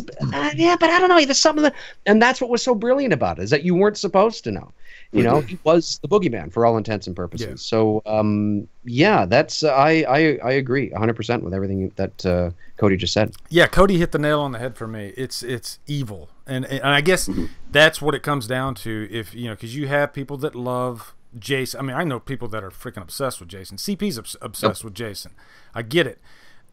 But you can look at Jason, you can look at Freddy, and you can look at Leatherface, and evil is not like right down the center of those guys. It might be over here, over here. There might be a little bit of it there, but and I'll even say that they have more character than Myers. But Myers is the most like a force. He's like an apparition. He's just pure evil, and I think that's he's the one that shark. sends chills down my spine. So what I was gonna say is like Michael Myers. I think for me personally, though, like the cast of characters around him, the story around him makes him unique. Yes. Makes him something more than Nightmare on Elm Street or Friday the 13th. Even those franchises are amazing. I love those franchises, but there's something about Michael Myers having a Dr. Loomis, a Laurie Strode. Yes. And just the idea about what Michael Myers may or may not be, and people guessing that and wondering that as he stalks. We start that with babysitters in the very first movie, but as we continue on, we unveil more of what he's about. I think that is what he is so unique about, and beyond his mask, it's not just his mask. It's his. I don't know. I'm not gonna say his movement, the way that he is, because you could, if you wanted to, you could say Nightmare on Elm Street, like Friday, or Freddy. He goes through your dreams. Jason is possibly just using the land as a way of, moving around. He could be supernatural or not. Michael Myers, we don't know. Like, he is the unique ace in the deck. Yeah. Like, even the characters around Michael Myers aren't 100% sure even Dr. Loomis. Yeah, you don't know what the fuck he is. Dr. Loomis spent 15 years trying to figure out what the fuck he is, Right. Yeah, and then as soon as he escaped, he knew we were in deep shit. You guys, right. You guys said it right. I mean, you guys were like, he's pure evil. Like, if this is what evil is, it's just a personification of what looks like a human being hiding behind a mask that carries out whatever evil deed it needs to do to satisfy whatever it needs to satisfy, but it won't stop. This is just a force. It's a tidal wave. It's a tsunami. Michael Myers is like, people watch, although Jaws 3 and 4 were garbage in my opinion, but watching a great white shark, white shark kill is always cool. Right. Yeah. Right. So, that aspect of those movies, even though Jaws 3 and 4, I'm like, it's still cool when it gets to the point when, the shark is kind of killing. Michael Myers is a great white shark. There's no rhyme or reason for, doing what he's doing. He's just doing it because he's the force of nature. And people really like that in a movie. It's that mystique. It's that mystery. And like as Jay said, the mask is cool, but you could have put any cool mask on him in the beginning, and we wouldn't be any the wiser to the Shatner mask. So we have to remove our personal love for that mask and pretend it never, existed. And if there was some cool mask there, still cool, that represented the blank, pale, emotionless face, the absence of character, the absence of any sort of human side to him, and it still would have been successful, right. And for a number of reasons. But it's that cool factor. It's that who is this? It's the boogeyman. It's that in the closet. It's the unknown. We're saying all the same things, in a variety of ways, but I think we all agree. Yeah. So Mike, I got a question for you, and I just kind of had a wild hair idea a couple weeks ago. I always think about Danielle Harris for some reason. I really like her as an actress, as a character. But somebody brought up a question on Killer Flicks about Jamie Lee Curtis, and how important is Jamie Lee Curtis right now at this point? Like, have we seen enough of Jamie Lee Curtis at this point? So I was thinking, like, what if, because I mean, we've had a million timelines, quite a few anyway, in this series. So it's not crazy to think, what if we jumped off of, say, Halloween 5, and we pick up 20 years later, or however many years later, 20 years next year, and it was a showdown between Myers and Jamie Lloyd 20 years later. 6 doesn't exist. What would you think about that, Mike? If they did that instead of this, like if this movie never happened? Right, yeah. Okay. They'd have a hell of a time trying to tell the general audience what the fuck was going on. Yeah. I think when you say Jamie Lee Curtis, there's at least something in people's heads that connect it, and they go back to the first movie. For all of us, I think all of us would be like, fuck yeah, that's ballsy. You know, Woo! Let's do it. You know, let's just erase that Man in Black bullshit and right the wrongs of the world. And just, you know, so some European guy one day was like, fuck it, you know, and we could fix that. Right. I think for us that would be great. I think what that would mean for the franchise is it would mean that I don't think you could ever market that to a mass audience because nobody, the general person just wouldn't be into it. But if you're asking what I would think about it, man, I think that would be amazing. But you've definitely got to include Loomis if you do that, right? Yeah. I mean, if you're jumping off 20 years later, he might, you know, he'd be dead probably, but. Yeah, you'd at least have to. Yeah, and you know they're doing that now. They're acknowledging his existence. But I think I would love to see any of that, man. I wish that we lived in a world that wasn't so tied to franchises and property and licenses and all that stuff, to where we could get all that, because I think there's so many fantastic places you could take it, and I would love to see that. I personally, and I might be shooting myself in the ass by saying this, but personally for me, that's more interesting than seeing what we're at right now with Jamie Lee Curtis, because that's what I'm getting at. We did do it with H2O. We did do that one. You know, like, it's true. I haven't it's seen true. that. You know, and I would have loved to see. I think all of us would have liked to have seen a different timeline where we didn't get so. Again, and I mentioned it before, I like the scars of the Rune trilogy. You know, I think they add a lot of character to the franchise. But I don't think. That being said, I don't think there's one of us here that if we were in that writing room at the time would have been like, no, we got to fix this shit. You know, let's stick with this, and let's follow Jamie, and let's not get fucking crazy. I think it would have been, for me personally, it would have been amazing. If you tried to make a movie out of it, it probably would have killed the franchise forever. But I would have loved it. Yeah, it's fan service. But the only reason I bring that up is because of how passionate Danielle Harris is about the franchise. Even though she's not even in the movie, she knows that she's not going to be in the movies anymore for a long time. She's still she still sounds that trumpet constantly about Halloween. So I think she would just go balls out if they gave her that opportunity to do it. And I hope they do. Let me cut Kroger in here. Cut him out. Chad Kroger. Okay. Marketability though. And I mean, you know, like, you got to have Jamie Lee Curtis. I mean, if you're going to bring this franchise back, I mean, as much as we all love the series, we all do. Like, hardcore fans will go and see Halloween film no matter what. But if you're trying to go to the general audience, if you're trying to get new people into the seats, you're going to have a name. You're going to have a big name really to grab their attention.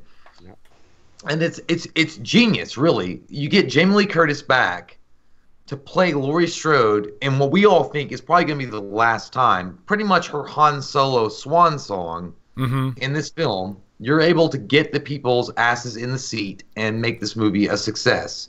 And that's what, you know, I'm not saying that they're doing it just for that reason. Like, I mean, the movie hopefully is really great and awesome, but if you have Danielle Harris, who I like that story, I like the whole idea behind that, you know, if that was something that was the next Halloween movie. But as Mike said, as a you know, casual fan or just somebody that didn't even care about horror movies, that would be a bitch to try to market that. Like, really, like, how are you going to market that to the general audience? Like, okay, so this is his niece from Halloween 5, because 6 doesn't exist. We gotta somehow make you understand that. Yeah, Travis Tritt didn't kill her. No, Travis Tritt. Travis Tritt. He is 10 foot tall and bulletproof. So. Yeah, but you know, whatever. Like, he didn't die, or she didn't die from, you know, the steel-toed cowboy boots. So now we have to figure out how we're gonna do that. You know, it's a mess. It's a crazy mess. I like Danielle Harris, and I would have loved to have seen what she would have done. I mean, personally speaking, I think it would have been a much more energetic or excitable kind of movie. But at the same time, like, I get what they did, what they did, or why they did what they did with Jamie Lee Curtis. But it's all about money at the end of the day, and it's all about, like, getting the asses in the seat and trying to revitalize the series. Lee, I hope they put was her back your in it question? somehow. Sorry, Lee, was the question? Sorry, was it if they were to pick up after Halloween 5? Is that what you said? And pretend that 6 didn't happen? Yes, yes. Just because Jamie, and the reason I said that is because in 6 they used J.C. Brandy as Daniel Harris, and they kill her off in the middle of the movie. So if they went after 5, then you got a fresh start to jump off, and maybe in the first 5 minutes we do a recap saying, "Hey, audience, check this out. This is what you missed. This is where we are." So don't worry about everything after. Gotcha. If I was in the writer's room and somebody proposed that to me like you just did there, I would speak up and say, "What if we negate 5 as well?" Yeah, what if you we could do that. Pick up after 4? Yeah, okay. Because 4 has one of the most iconic endings in horror history. Yes, sir. And that's memorable. People remember that. Yeah. And I know that Danielle Harris did a terrific job. I mean, she was like a 12-year-old kid in part 5. Yep. So you can't blame her. But I think 4 is a stronger movie than 5. It's a better movie than 5. Yep. Way better. And I think if you were to pick up from 4 years later, what happened to this girl? So the last thing we know is no, and that's it. Yeah. And it's like, what the hell now? Right? So we pick up not 40 years later, 30 years later, and where is this girl? Is she okay? Is she in the institution? Did anything happen? There's so much richness there that we can play with now because we've taken a step back to go forward. What Mike and Jay are saying is still absolutely 100%. How the hell do you market that still, right? But I think your probability goes up a little bit if you were to take it back even further and take it after 4. But there's still the problem that Mike and Jay are referring to. But that would be, even though you're going all around, but that would have me curious. I would be interested. It would be amazing. Yeah, that would have me curious. I say go back to 4. Yeah. Now, Cody, I remember when after Jamie Lee Curtis made that announcement, you put out a video stating that you weren't really for Jamie Lee Curtis coming back. While everybody else, including myself, was jumping for joy. Knee-jerk reaction. But do you still feel that way? No, I don't. That was a knee-jerk reaction to the small amount of information that we had, which is just, hey, we got this. Before that, all we knew was that Danny McBride and David Gordon Green were going to make a Halloween movie, and John Carpenter loved it. That was all we knew. Yeah. And it was like, okay, cool. This is awesome. That's the most off-the-wall fucking names I could possibly imagine to do a Halloween movie, but this is so crazy it just might work. And then the very next announcement we got was that picture of Jamie Lee Curtis saying, by the way, we're bringing back Laurie. And with that little bit of information, my initial reaction was, that is literally the easiest fucking direction you could possibly go. I could talk to anybody off the street and say, what do you want to see in another Halloween movie? I don't know, bring Jamie Lee Curtis back. And it felt to me, because everybody was like, oh my God, yes, Jamie Lee's back. And it just felt like my video when I did that, which is crazy enough, I think it's my number 2 most successful video ever done. I was like, yeah, I'm just a casual Halloween fan, but didn't we see this in H2O? Didn't we already kind of go down this road where, the franchise is in trouble, they had some weird ideas, didn't quite work, so we're just going to, hit the reset button and bring the safety blanket of Jamie Lee Curtis back, and we're just going to do that. So I had no idea what to expect. I'm like, is this just going to be H2O again? Is this going to be H4O? Are we negating 1, or all the way back to 1? Are we negating everything up to 2? Or, I had no information aside from, hey guys, Jamie Lee Curtis is back. But now you fast forward to now, you have the information of where they're going with the story, which is negating. Whoa. Uh-oh. Oh, shit. Oh, there we go. We all set up. You're back. Cody! It's safe, Stephen. You lived! Cody lives! Fuck. Write a book!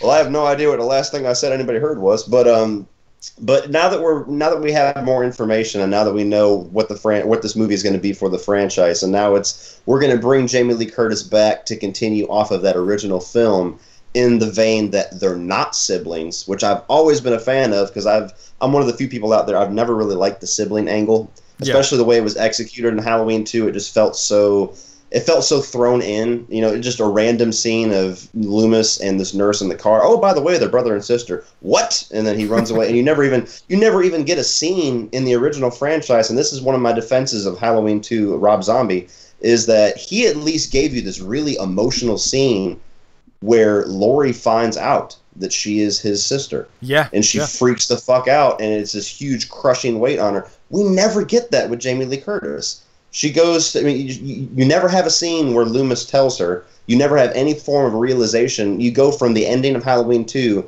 to H2O, where all of a sudden she's known for X amount of years. And so we never got that, you know, that real emotional punch to that story. So for me, it's fine. Get rid of it. Go back to the original intent of the character where, you know, now they're making her this Sarah Connor character. Every element of the information that's come out since then about why they're bringing back Jamie Lee Curtis has brought me around to it. And it kind of silenced all of my fears, because all I saw was, okay, we got some off-the-wall writer that wants to do exactly what we got 20 years ago.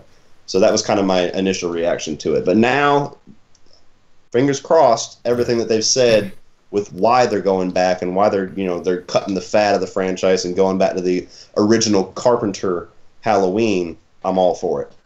Cody, you brought up something that I've never heard anybody bring up regarding this franchise, even like the fans.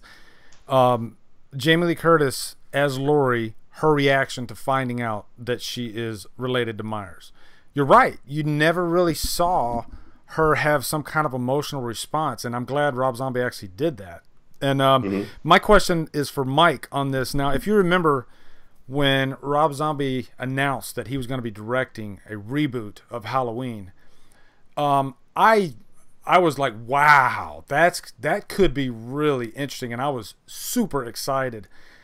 Mike, is that how you felt when you first heard Rob Zombie was going to be directing Halloween? Yeah, and the weird thing is that, and I get weird looks for this all the time, but like I'm not a House of a Thousand Corpses fan. Okay. Like there's just something about what Rob Zombie's done, what he's done with his films. It's like I like to watch horror, but like there's a fucked up thing to be said about liking horror. But I think for a lot of us, it's a way of you coping with the nasty shit in life, you know? Yeah. But when you get these movies like this, they're just mean to be mean. What he would do with his movies before, like I just want to be fucking disgusting to be disgusting. And he's got, don't get me wrong, he's got a lot of talent. There's moments where he does amazing things, but that aspect of him I've never liked. And but to be fair, when it was announced that I was coming back and he was doing it, I was just happy because it was like, okay, we're getting fucking Halloween, you know? Yeah. Because where did we end off last time with Resurrection? It was like, I don't know if we're ever going to get anything again. And to know that, like, I was like you, the first Halloween film I saw was H2O in theaters. Yeah. So sitting in theaters watching H2O, I think I blocked Resurrection out of my memory completely. And then just knowing I was going to be able to go to the theater and watch a movie, and it's done by Rob Zombie, and they're putting money into it, and it's going to be a big deal, that was just enough for me to be jacked about it. Like, I was really, really excited about it. And then, you know, when it came out and it happened, it was I instantly had the same. I've always kind of had the same feelings about that movie. It was just like, you know, it was so good at times, and it was so cool to see. There's, you know, when you get Halloween 4, like you guys said, the atmosphere is great, but the mask sucks, and sometimes like Michael's just kind of like wonky looking. When you finally get to see a present day Michael that has the money behind it that the movies we get in our current times have, it was cool to see a Michael just be visceral and scary and real, even if he wasn't that same in the shadows Michael from the original. And to see that, it was really cool, even though I hated the backstory. I've always hated the backstory, the trailer part. Judith, we're going to be late. That fucking thing. Take that damn thing off. Yeah. God damn. You know, bitch, I will come over there and skull fuck the shit out of you. Oh, shit. Fuck that entire first act. Work with Animal Boy. God, jeez. What the? Man, like, I hated the backstory to it. I was in the movie theater watching that with my 60-year-old mother. Oh my god! We went to see H2 and it was that one. No, it was the first one. It was like the third time I went to see it. We were in a theater and there was like 4 people in there, but it was this mom and her like 3 kids, and her kids were young as fuck. She sat through that entire fucking scene. The flappy ass, jack on your titties, pancake fuck. Oh yeah. All that shit. She sits through it. You know when she finally when she finally got fed up was the strip club scene. When the love hurts and she's like dancing, she was like, "Get up, boys, we're getting the fuck out of here." And they all walked out of the theater, and I was like, "That's what did it for you." That was it. Yeah. That was it. That was the moment. Not the hinting that he was going to sexually molest his own kids, but that. No. Yeah. Well, you know that as soon as I heard "Skull Fuck You," I knew I was in for an interesting ride. Yeah, it's gonna be great. Well, I was gonna say that first it's probably the white trash element of the movie. Like, if you take out that first scene, it probably would have toned the movie down quite a bit, and it would have been a little bit bearable. But, I mean, they kicked the gate open and just almost, like, punch you in the face with, like, white trash. It's like being punched by, a wife beater. And then you got to settle in Zombie. I want to throw this out to you guys, because I've the only zombie films I've seen other than the Halloween, House of a Thousand Corpses, but I haven't seen that in years, and The Devil's Rejects, which I saw, but I haven't seen that in years. Correct me if but isn't there a hick sort of theme that runs through a lot of zombies films? Yes. Oh yeah, right. So I mean, every time, and he uses a lot of the similar actors, his friends, his wife. Sherry Moon Zombie or whatever her name is. Yeah. And Zombies Halloween was, I mean, there's things about it I actually do like. I never talk about it on my channel because I just talk about it. Yeah, it does have some great things. But there are a few things that I'm like, that's a nice shot. That's a nice moment. I like that scene. Tyler Mane. But overall, when you give backstory to Michael and he comes from this horrendous awful hick background. Now, skull fuck you, bitch! And I'm pretty sure I saw food come out of his mouth when he was saying that. I was turned off in the first 10 minutes of the movie, and it takes me a while. Like, the air was released, and I found I was playing catch up the rest of the movie. Yeah, so sort of sense of I agree with you. Was lost. That's his intention. Because I think that automatically, when you give him a backstory like that, well, of course you're a fucking serial killer. Of course you'll fucking kill people. Like, your backstory sucks. Like, holy shit. Your mom was a stripper, and I'll skull fuck the shit out of you is what you grew up with when you were getting ready for school. Like, I mean, holy hell. Maybe he just wrote that, his mom was a stripper, so Zombie could see his wife like half naked while shooting. Right. Like, that's what I think. Check out my wife. He's working that out. I like to show people my wife's ass as much it's as all right. possible. Don't worry about it. Don't worry about it. It's what I do. I'm a cook. It's what I do. But I mean, now Rob Zombie's Halloween 2, I think they did tone down the white trash. It's loud, but it's not as white trashy. I actually really enjoy the second one. I know a lot of people hate it. I love God, what's his name? The guy that says, "Can't afford the new tits. Can you spare me some bones?" I just love that. Jeff Daniel Phillips. There's something about him in that movie that I just love to death. And we're right smack dab in the middle of zombie talk right now. Halloween 2, Rob Zombie's Halloween 2, I'd say 90% of the population hate that movie, and I'm in the 10% that like it. Cody, I know that you are somewhat of a fan of 2. Why do you think that's a good movie? Well, coming from where I was as a fan of the franchise, where I was a very casual fan, there's things about Rob Zombie's Halloween, the first one, that I like. Mostly, if I could be honest, it's really just stuff in the third act where he's kind of recreating John Carpenter's movie, but in his more violent fashion. It's like, okay, well, this is a cool little Elseworld version of this movie. I think the first act of the movie is almost unwatchable, and the second act is close to that. But when you get into Halloween 2, it felt like he got to make his movie finally. And it felt like this was the most... To me, it's the most ballsy, unique, and original sequel in the entire franchise, for better or for worse. You know what I mean? He goes and he breaks all the fucking rules, and that's what I like about it. Because whenever I was being a fan of the original intent of Myers, when I see kind of the quote unquote tainted version of that character in some of the other sequels, when I get to Halloween 2, at least it goes balls out, and it's like, okay, I'm not respecting the original, but I'm going to go in this way fucking left field version to where, you know, Myers is grunting as he's killing people, and he doesn't even wear the mask some of the movie, and he's kind of like, he's kind of like a force of evil again, but in a different way. You know, he's just kind of like, he's like willed to go back and find Laurie all of a sudden after walking the earth for a year or two or whatever. Yeah. And then you get the whole thing. You know, Brad Dourif is incredible in that movie. I think that Daniel Harris is damn good in that movie. I think that there's aspects that's is laid on a little bit too thick with Laurie, but I do like the character of Laurie more in the second one because the movie, definitely. For all intents and purposes, it's her movie. It's about her descent into madness more than it's about Michael trying to kill her. And then, like I already mentioned, the way that he kind of crafted the story around revealing to Laurie throughout the movie what the connection is between her and Myers, I thought was brilliant. Where the whole book, even though it's it's weird to watch the extreme change that Loomis goes through between 1 and 2, where he's this caring, you know, psychiatrist trying to contain the evil to all of a sudden this money-hungry prick in the second one. I think that a toned down version of that would have been great, because the whole thing about him writing this book and not caring about the effects that it's going to have. Yeah, not caring about any of the effects it's going to have on anybody involved in the book. I thought that was a brilliant way to, you know, reveal to Laurie. The white horse shit, I still never liked that. I think that's you know, that Rob Zombie's not the type of caliber he's of storyteller. He's trying to get a little to philosophical. I guess. Exactly. And, you know, I always said this about Rob Zombie, because, like, before Halloween came out, I was not a fan of any movie I saw by Rob Zombie, for all the reasons that Mike said, plus a lot more. And it's mostly because of his writing, just because he has full creative control, and he really doesn't need to have that. He needs to have somebody to say, you need to tone that shit down, you need to delete this shit, don't say cunt 15 times in the first 5 minutes of the movie, please, let's tone that back.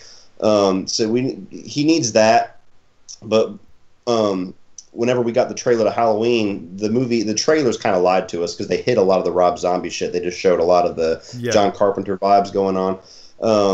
But whenever we got into that, all of his dialogue and everything turned me off so much. And like you said, whenever it's toned down quite a bit in Halloween 2, it's still there, but it's not as in your face. It's not a brick in the face. You know, as soon as you watch the movie, it's like, fuck, I'm watching Rob Zombie. So I think 2's like edited a lot better. Tim. Then, like, the first one feels like a hodgepodge, you know, like Rob Zombie wanted to throw in this and throw in this. Oh, let's get this character in here. Whereas 2 feels a lot more streamlined, much more emotional. I will even say it's one of the most emotional movies out of the whole franchise. It has its own statement, and I think it's such a wallop over the head to a lot of Halloween fans that might be the reason why it's not accepted as much. And I do see that movie starting to gain a cult following little by little. Mike, is that something you would agree with? Like, are you starting to come around to Rob Zombie's Halloween 2? Totally the other direction, actually. It was weird. I went and saw that movie, and I walked out of it, and I went and saw it with two of my buddies, and they walked out, and immediately their reaction was like, that was a piece of hot shit. And I was like, I felt like I just been kicked in the nuts. I was like, I think I fucking liked it. Yeah. I went home and I was like, yeah, I fucking liked it. Yeah. Like that was for all the reasons you guys said. I was like, that was batshit and weird, and the opening dream sequence, which shouldn't have ever been a fucking dream sequence. It probably should have been the end of the movie with the hospital scene where he was so brutal and crazy. Yeah. But it was all the reasons you guys said. It was different. It was crazy. It was something new. It was a hit over the head. It was wild, and I loved it. And I literally, and I hope no one ever can find this, but I literally went on Rotten Tomatoes and like argued with, this is before we ever did the channel or anything. I was like arguing with people. I was like, that's a fucking masterpiece. Suck my dick, you know, like just online. Oh, you mean like, this here? Yeah. Yeah, like yesterday? Like yesterday. Moviepoopshoot.com. Moviepoopshoot.com. But literally the next day, I told my wife, I was like, no, you got to see this. You got to see this. And I took her to the drive-in to see it, which is a great place to see a really crazy movie like that. And I sat there the entire 2 hours just fucking mad at myself because I hated every second of it. And then like when I watch it now, like, I get what you guys are saying. Like the new stuff, the ballsiness to it, that stuff's great. but I just can't get behind, like, the changes he made are just too deep, and to me it almost feels like he was mad at Halloween. Like, the things hadn't gone the way he wanted to in the first one, and he just wanted to shit on everybody. They rushed me, fuck you guys, and it's almost his kind of point of view just to be like, I'm just going to piss people off. So I'm purposely going to take the mask away. I'm purposefully going to have him talk. I'm purposefully going to make Loomis a dickhead. Go tell it on the mountain. You know, and it just all that stuff just now. What I liked about it the first time I saw it pisses me off when I watch it now. But that, even all that being said, where I've landed is somewhere in the middle of, God, I like to watch this movie and be angry at how fucking weird it is, you know? So I'm kind of in the middle in a weird way. Right. Yeah. And you like know that's I like it. Yeah. I like it. Like you said. That's totally fair, because I've always gotten the vibe from Rob Zombie that he makes his own movie, doesn't really care what anybody thinks. And I could totally see him being in the perspective of, oh, you didn't like that shit? Well, here's 5 times that. You know what I mean? Yeah. So it does feel like that. I want to jump in here real quick. I know, Lee, you didn't have a question for me, but I'm ready to jump in. Are you ready, Kafka? Go for it. Okay. So what I want to say is this. If you guys remember Tom Six from a great masterpiece called The Human Centipede, it was a great thing. I mean, good God, asses sewn to mouths, whatever. Fuck it. We're creating art. Gorgeous. I've had my ass sewed to my mouth before. It's great. Right? Yeah, he knows it. Okay, but in the sequel, he got so mad about the people didn't understand where he was coming from. Tom Six was like, I'm gonna make something really fucking gross. I'm gonna make something so off the beaten path, it's gonna make your fucking jowls bleed. Yeah. And I think that Rob Zombie kind of did the same thing with Halloween 2. He was like, you didn't like Halloween? You didn't like my version of Michael Myers? Well, I'm gonna do something crazy right now. I'm gonna take him out in the woods. I'm gonna make him look like a guy that hides behind Shell gas station looking for the next hit. Like, I'm, whatever, just crazy weird shit. And I think that's what Rob Zombie was going for, like a shock factor, like a shock kind of. Yeah, he's attracted to that. And you're making me want to stick my hand in a rabbit hole here. But there's an interview with Wes Craven on The Last House on the Left. It's a documentary on the movie and how, he would never even watch that movie after he made it. And he said the reason he made that movie is because, it's okay to make art that's to entertain, but there's also this other side of art that's ugly and that we don't necessarily want to see, but it's there and we need to recognize that it's there and we need to acknowledge it. That's what Last House on the Left was. He didn't want to make a movie that was for the masses. He wanted to make something that just that made you feel disgusting inside. And I think Rob Zombie's really attracted to that.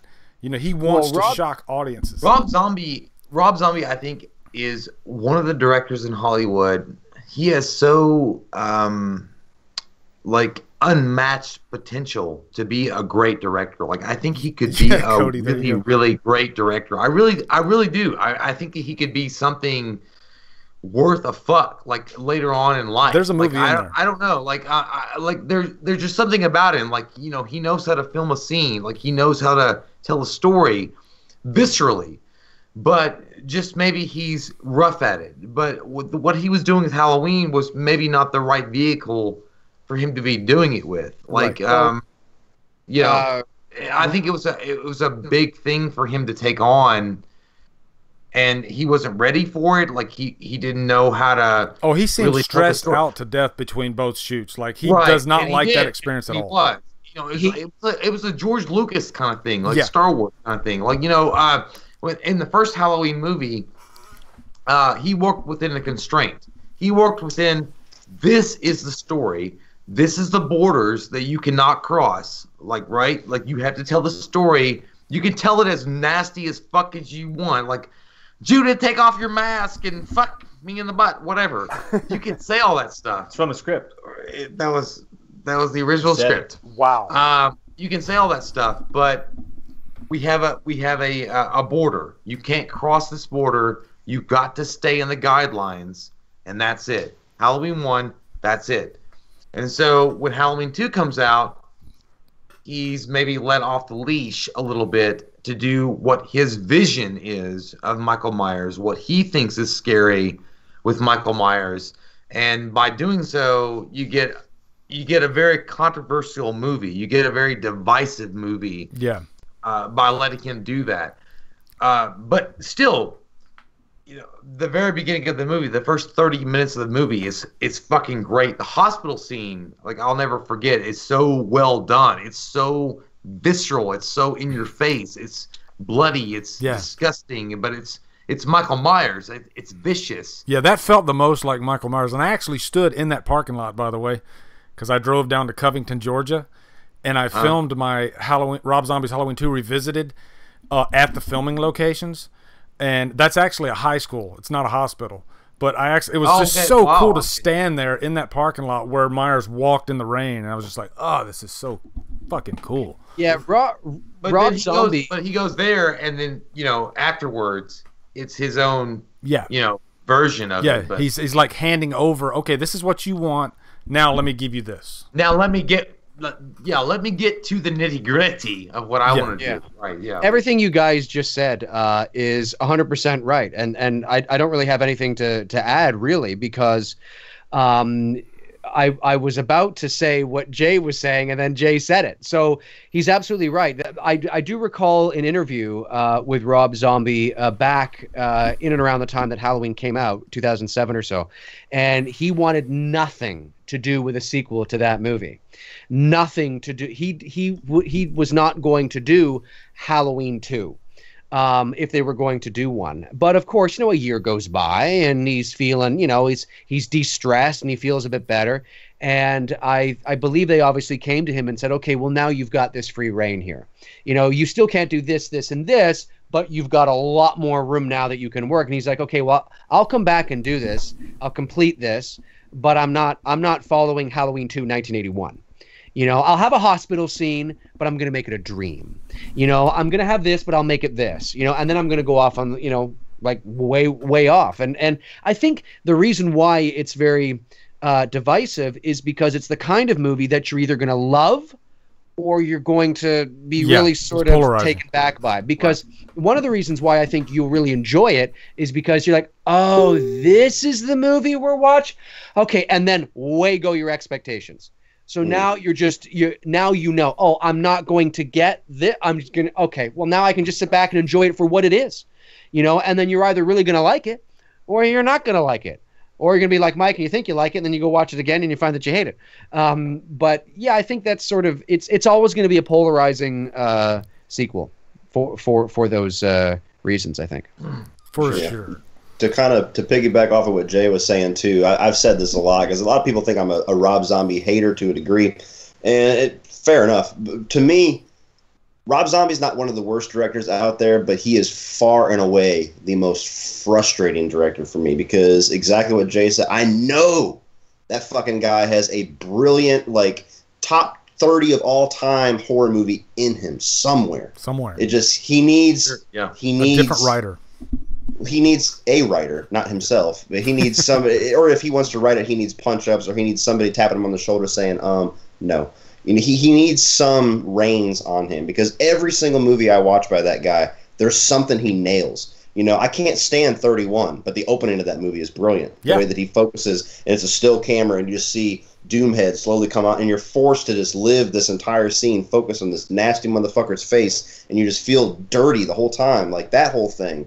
Elements of what he does in the Halloween movies. You get to movies like The Lords of Salem, where the atmosphere and the tone and the score and everything is brilliant, but everything else is kind of like, if you could just take elements of what he does brilliant in all of his movies and just siphon it into one fucking Rob Zombie movie. Fuck yeah. I mean, I'm telling you, like, there is, if he will let some of that go and he will let somebody tap him on the shoulder and give him ideas, there will be a Rob Zombie movie that we will be talking about for the next 30 years. You're right. There you go. Boom. Totally agree. Boom. Yeah. Yep. Let's move on to, I think that wraps up the franchise. Unless there's something else from the franchise that you guys want to bring up. I'm going to move on to the new movie. And Halloween 3 is the shit. That's all I got to say. Yeah, I forgot to move on. We didn't even really talk about Halloween 2 that much either, but I figured we touched on a lot of stuff that kind of, you know, it HallowStream 3? Yeah. Oh, yeah. Yeah, we'll save Halloween 3 for HallowStream 3. I love that. That sounds awesome, actually. Season of the nipples? Yes. You know what? Actually, before we jump into the Halloween 2018, I did promise I'll touch a couple of I'll do one or two of these questions from Killer Flicks. I'll say, by the way, too, while you're reading those, thank you to everybody that did a super chat. I know we've been talking a lot, so we haven't exactly stopped and paused the show. It's just because we have so liked it. I didn't love it. I feel like if I had watched it growing up, I would have loved it a lot more. There was certainly like artistic things that was so unique that I'm like, damn, this is really cool. But there was aspects. Was it a good movie though, like, or was it just like artistic though? Was it like one of those? It's a good movie. I would recommend it. Yeah, it's a good movie. I definitely want to watch it again with fresh eyes, but there was aspects of where the story went that felt predictable just because I've seen it in 2018. You know what I mean? So I think that the remake, if it's as good as the trailers are making it look, I think it's going to work better for me. But yeah, the remake is like they're really passing that off. Like, hey, Dave, what do you think of the original Suspiria? Yeah. I haven't seen it in a long time. But I remember when I did watch it, I liked it. It was one of those movies that I watched and I was like, okay, yeah, I got to watch this again. Like, I liked what I saw. I do like the sort of it's like a fairy tale. Yeah, it's like a fairy tale told through a nightmare. Yeah, exactly. And I like that. Like, I like the out of the box, unorthodox sort of avant-garde. I'm using all these adjectives. You know, it's just like I liked it, but I remember thinking I got to watch that again, and I never got around to watching it again. Well, because I've never seen it, so I didn't know. Like, I think you will enjoy. I'm trying to think. I don't know. I mean, is it worth the hype though? Like, the hype is like building it up to like a fucking. I think if you haven't watched it by now, I would be more curious in you leaning towards watching the remake first and then going back and comparing it to the original. And then going back to the original. Yeah. Good suggestion. Yeah. Okay. Yeah. Okay, I got a couple questions here from Killer Flicks. We'll go Victoria Rasmussen first. She says, while we don't want the new Halloween movie to rely on nods to the originals, are there any Easter eggs from the original series you can think of that you're hoping to see that we haven't seen in the trailer? Mike? It's a question for you. Yes. I love right now what you did. Olive Lay. 48 times a day. Yeah. Now the question was, do you Easter eggs? Are there any Easter eggs that you're wanting to see that we haven't seen yet in the trailers? I've been having a feeling about this, man. I got to be honest with you. Like, at first I was like, oh, that's gonna be rad. That's gonna be really cool. And now I'm more and more I think about it. I'm like, I don't want any. Like, I don't want any, man. Like, I want the movie to be fucking scary, and I don't want to be able to focus on looking for shit. You know, It's fun now, and it'll be fun after. It'll be fun the further we watch it. But I get that sense in Marvel movies now. Like, you watch them, and it's like, fuck, I can't even enjoy it. Especially like what Dave was saying earlier. Like, now when you watch a movie, you have to think, okay, I'm gonna have to translate this to explain it later. Like, now when you watch a Marvel movie, it's like, fuck, if I don't catch every single thing in here, I'm gonna get my face chewed off. You know? And I want to be able to sit and watch the movie and enjoy it and be scared of it. And if there is an Easter egg, I just want it to be like a cool, natural one. You know what I mean? And I trust them to do whatever they're going to do. And for it not to get in the way of the movie, you know, for it to be subtle enough to catch later on. But honestly, my opinion is I'd be okay if they just didn't fucking do any of them. I think the little hints that we've gotten in the trailer. What you talking about, son? Yeah, I think the little things we've gotten in the trailer, like the musical cues when the kid runs into him in the street and shit. I think that's all we need. You know what I mean? I don't want to see a nod to Ben Tramer. I don't want to see anything like all these little no winky moments. You know what I mean? Just the scene. It's like, oh, that's kind of reminiscent of H2O. Like subtle things. You know what I mean? Cool. Pay homage. Move on. The only thing that I have been looking for and that I would like to see, and it's not really an Easter egg, I share the same view as you guys. I mean, if you show something that's just kind of like, kind of cool, like I remember reading an article from HalloweenDailyNews.com a few months ago when they were doing an interview with Nick Castle, and I'm paraphrasing, but I believe Nick Castle said there are going to be some Easter eggs, obviously, and I think he alluded to one, like, for example, he said there's going to be like there's a school classroom scene, and on the whiteboard or the chalkboard the word totally is there, or whatever it is, like little things like that. Okay, fine, I don't need to see it in a trailer, but if it's very sort of in the background, okay, fine. But the one thing that I've been looking for, and it's, again, it's not really an Easter egg per se, but I'm looking for that low-key lighting. I'm looking for how they execute the shape in low-key lighting. I want to see, because that is, and it has nothing to do with keeping Michael in the shadows, because I don't want, them to show what he looks like. It's being true to the character, true to the boogeyman. And I want to see his face coming out of the darkness. I want to see that, things that we know, because again, this is a sequel to the original. So everything that we know about that character, that thing that he does, watching from a distance, there, not there, doing it, that is something that we should see, at least somewhat, of this character in this new movie. So I'm looking for that low-key lighting. In the trailer that we saw him quite clearly. And it's not that I don't want him, people to see him.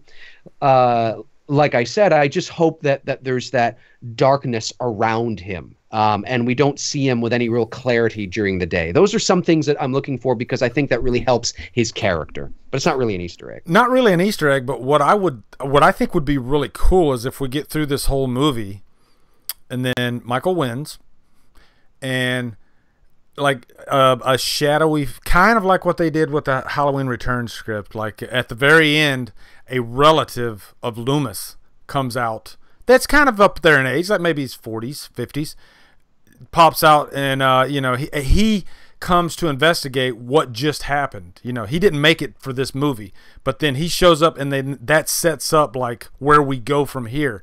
And this guy's like hell bent on, okay, now I have to go stop this. My dad tried to stop this for 30 years, 20 years, whatever.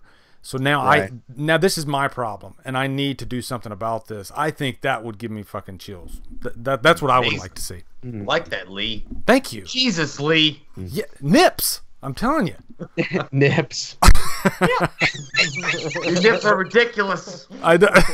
Ridiculous. I got my Fill These Nipples t-shirt on. Okay, let's go to another question here real quick.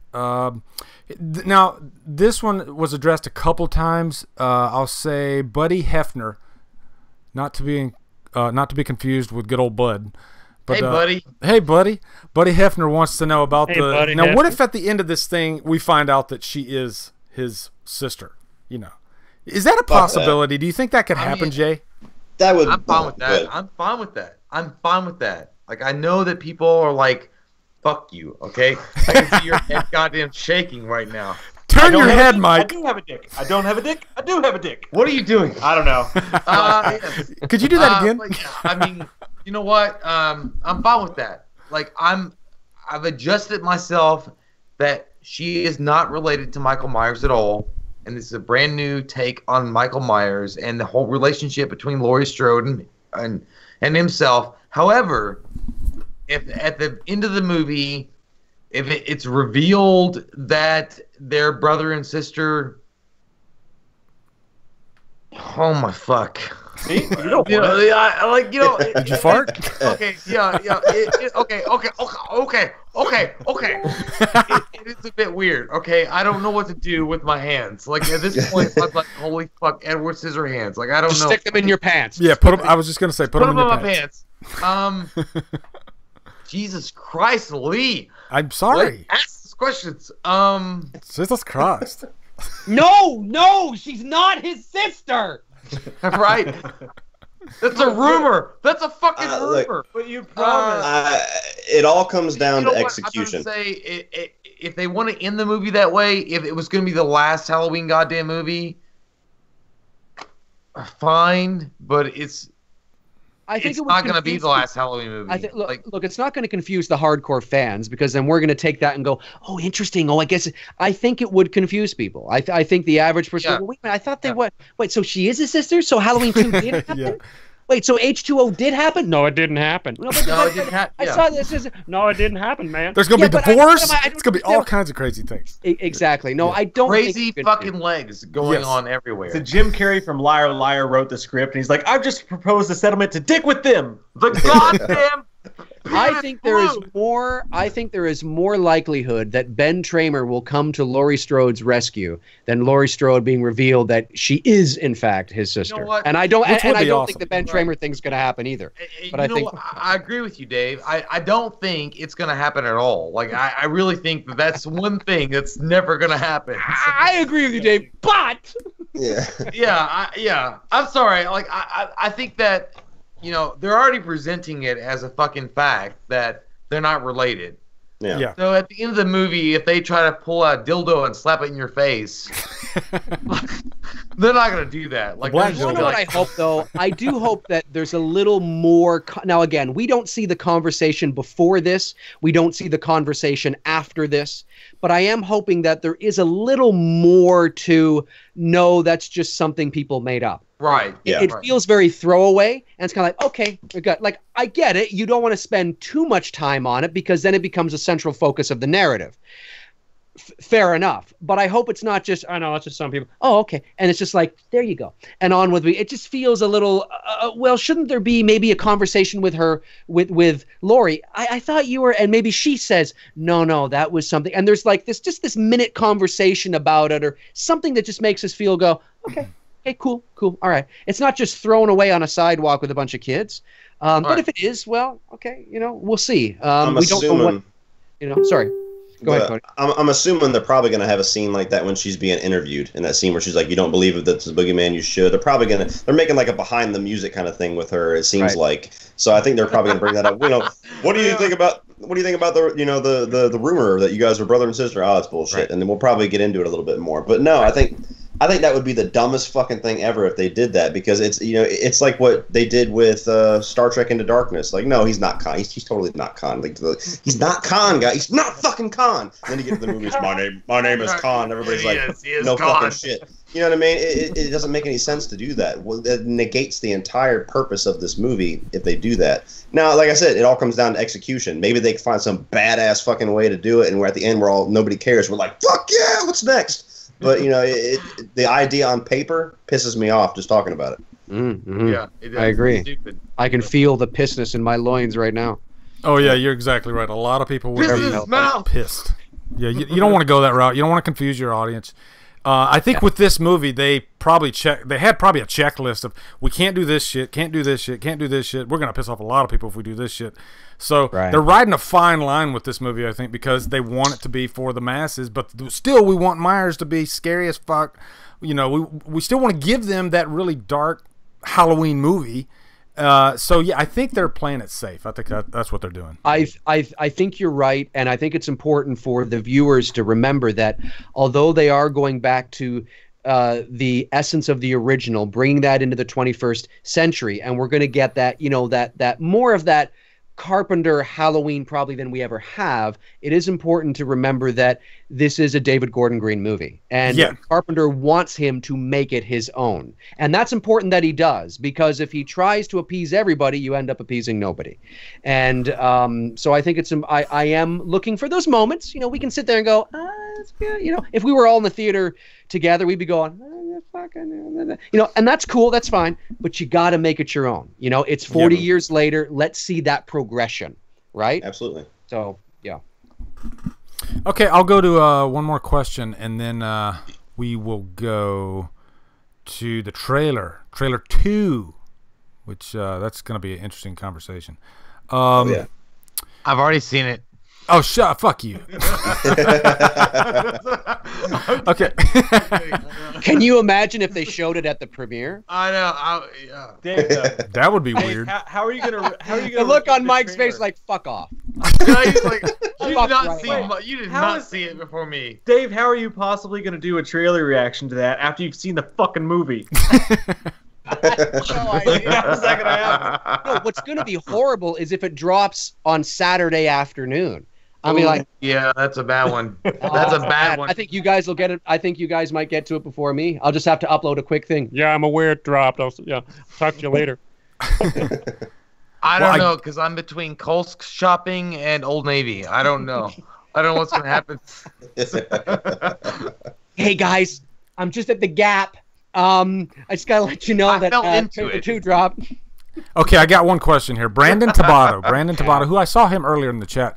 He says, what if Michael Myers' mask turned out to be a silver shamrock mask, and the characters in some future installment learned the only way to kill him once and for all is to set him in front of the silver shamrock commercial and let it magically booby trap mask. Please, can I take this one, please? Please, go. Drop this one off real quick. Yeah. I'm fucking pulling my Venom mask away. You guys should be very afraid. Like, you're watching fucking Halloween, and the music comes up, and the closet scene happens, and the girl, and you haven't seen Michael yet, and then all of a sudden you just get fucking. Yeah. And then you hear. I wanted to put it on my head, but I would have. I felt like Tom Hardy. Like, you should be very afraid of what you're doing. No, I would drop a giant shit right there in the theater. That's a big old turd. I think you would have to. Yes, yes, and I mean the kind of shit where you feel like you've given birth. Okay. Yeah.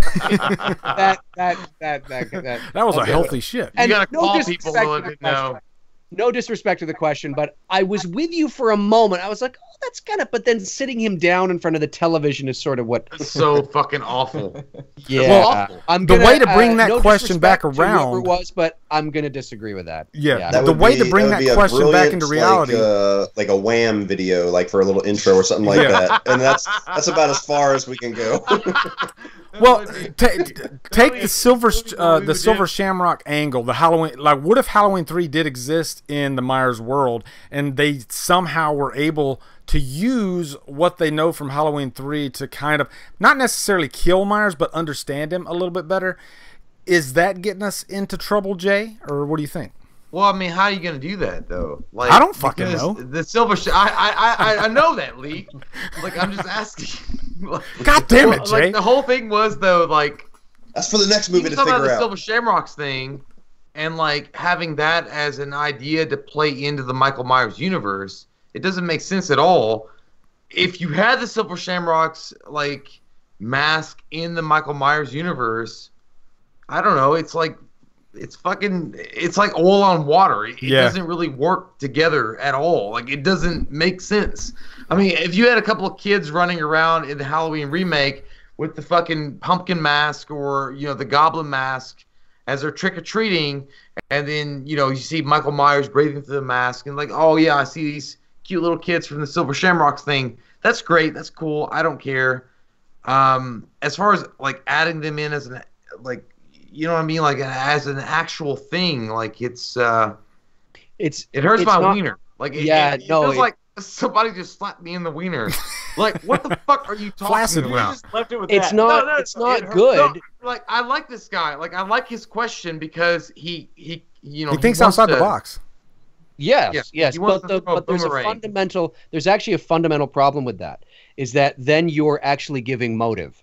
Yeah. Right. And you're essentially saying that it's the Silver Shamrock mask, and we know from Halloween 3 when the kids put on the mask, because the kids are human beings, nothing wrong with them. And then when they put on the mask, that's what it was, right? But then you have to factor in, well, okay, then you have to think, okay, well, is he only evil when he puts on the mask because he was locked up for 40 years, clearly not wearing the mask?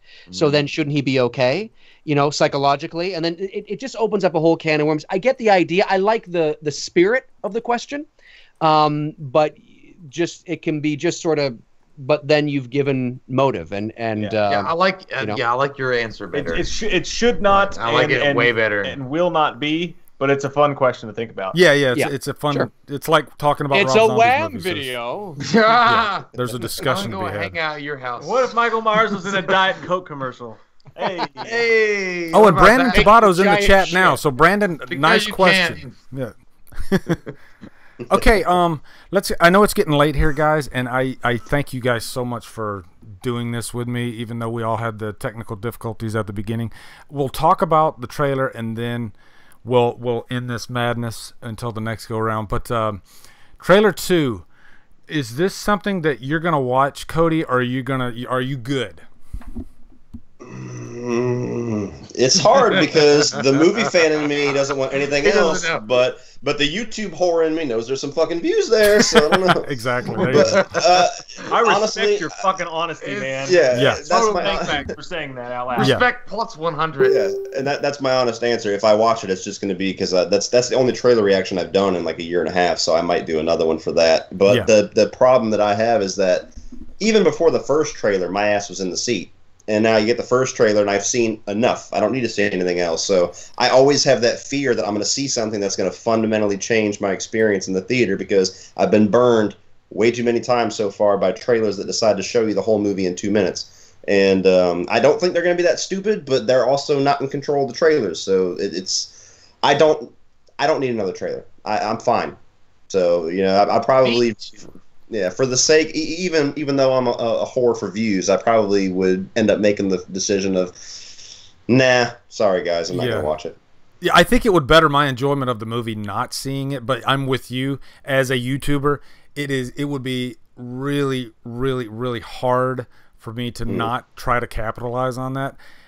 Mike and Jay, your thoughts on that? Would you do a trailer reaction for that, or would you avoid it? I think for the fact that we were so late with the first one. You were really late. Like, because I was out of state or whatever. It was so bad. Like, that was crazy, by the way, that you guys had to wait that long. We I felt there. so bad for you guys. It was horrible. Yeah, it was awful, man. It was the worst. I had people commenting to me saying, Where the fuck is Wham? Yeah, where's Mike and Jay? Fuck you guys. Lost in the woods, motherfuckers. Call them and find out. I was like, all right, I'll let them out of the basement. Jesus. Yeah, that's right. I'm fucking cursed. So that's just all there is to it. Like, when shit like that happens, But it's just, for me, it's weird, because I was actually going to ask you guys this. Like, if I was a fan, I don't think I'd be able to help it. I think I'd still watch it, but I wouldn't want to watch it. Yeah. But for me, I mean, honestly, as a YouTuber versus just a fan watching it, right? There's something to consider there, which is, say the second trailer does come out and it shows way too much. It shows way too much, and then most people, 85% of the people, see it, and they go to see the movie, and the trailer gave it all away, and there's nothing exciting or new in the movie, and they don't like it. So you didn't see the trailer, and then you go see it, and you love it because it's all surprising and fresh and new. Are you off the pulse with your own fans? Yeah, that's true. Is that is it almost your duty to watch that and talk about it so that you're in the same seat they are when they watch it? So if maybe if they're depending on your review to go see it or not, which most people aren't. Most people are going to go, it's fucking Halloween, but it's almost your duty to watch it in a weird way. I had that exact experience with Don't Breathe, because Don't Breathe, I had so much hype. I had so much hype for that movie. I refused to watch the trailer. We even would go to the movies and the trailer would start. I would leave the theater for about 5 minutes and come back. I wanted to go in totally blind. And I'll try to keep it spoiler free because it's a brilliant movie. You guys should all watch. Anybody watching that hasn't seen it, but the twist with the scene that everybody talks about 2/3 of the way through the movie. Thanksgiving. Yes, exactly. Apparently, it was in the great holiday. It was in the trailer or one of the trailers at some point. Like it showed something. So when I did my review and I was talking about how much that twist just kind of added a next level of sick to this character and totally switched how evil he was, I got a lot of pushback about, no, the trailer fucked that for me. It was stupid. I saw it coming. It was weird. It was out of nowhere. So it's almost like the trailer, not seeing it, like I just said, my experience is totally opposite from those that watched it. And you walk in and it's like there's a disconnect. Yeah, just like you were talking about. But fuck it. I got a movie that was awesome. You know what I mean? So whatever. And I don't want that to happen with Halloween. Yeah. I guess that's a good point. Like, I still love Don't Breathe, even though I saw that second trailer. At the end of the day, I was spoiled, but it's still a great movie. So, yeah, I guess that's something to think about. Yeah. Yeah, it's solid. It's solid. It's very solid, Dave, now, you're going to... it just baffles me that TIFF is happening and we still don't have trailer 2. I don't know. I mean, I guess you are you going to watch it, the trailer, if it drops 2 days before? Yeah. I mean, sort of. I kind of have to, because my channel is so Halloween centric, for the most part. I mean, I talk about a lot of shit, but most of my subscribers are there because of Halloween. Yeah. And which is great. There's nothing wrong with that. So there is an expectation. Spoilers don't ruin things for me. And I don't know if it's because of the perspective I have, or, I mean, if it's a major spoiler that changes the fundamental foundation of the narrative, obviously, yeah, I don't want to know that. But, knowing little things here and there, it's not really a big deal. Seeing too much, it doesn't necessarily mean I'm not going to enjoy it. The one thing that does worry me about a trailer 2 is, what are they going to show? Is this going to be the Comic-Con trailer / footage? Because we know that what they showed at Comic-Con was trailer-ish, but it was also, we're following Michael's sort of POV into, it's also this one shot because they're really showing, the style, and that is that what we're going to see? The narrative of Halloween is not complicated in terms of its execution, in terms of so there's only so much you can show with a movie like Halloween before you do start to give too much away.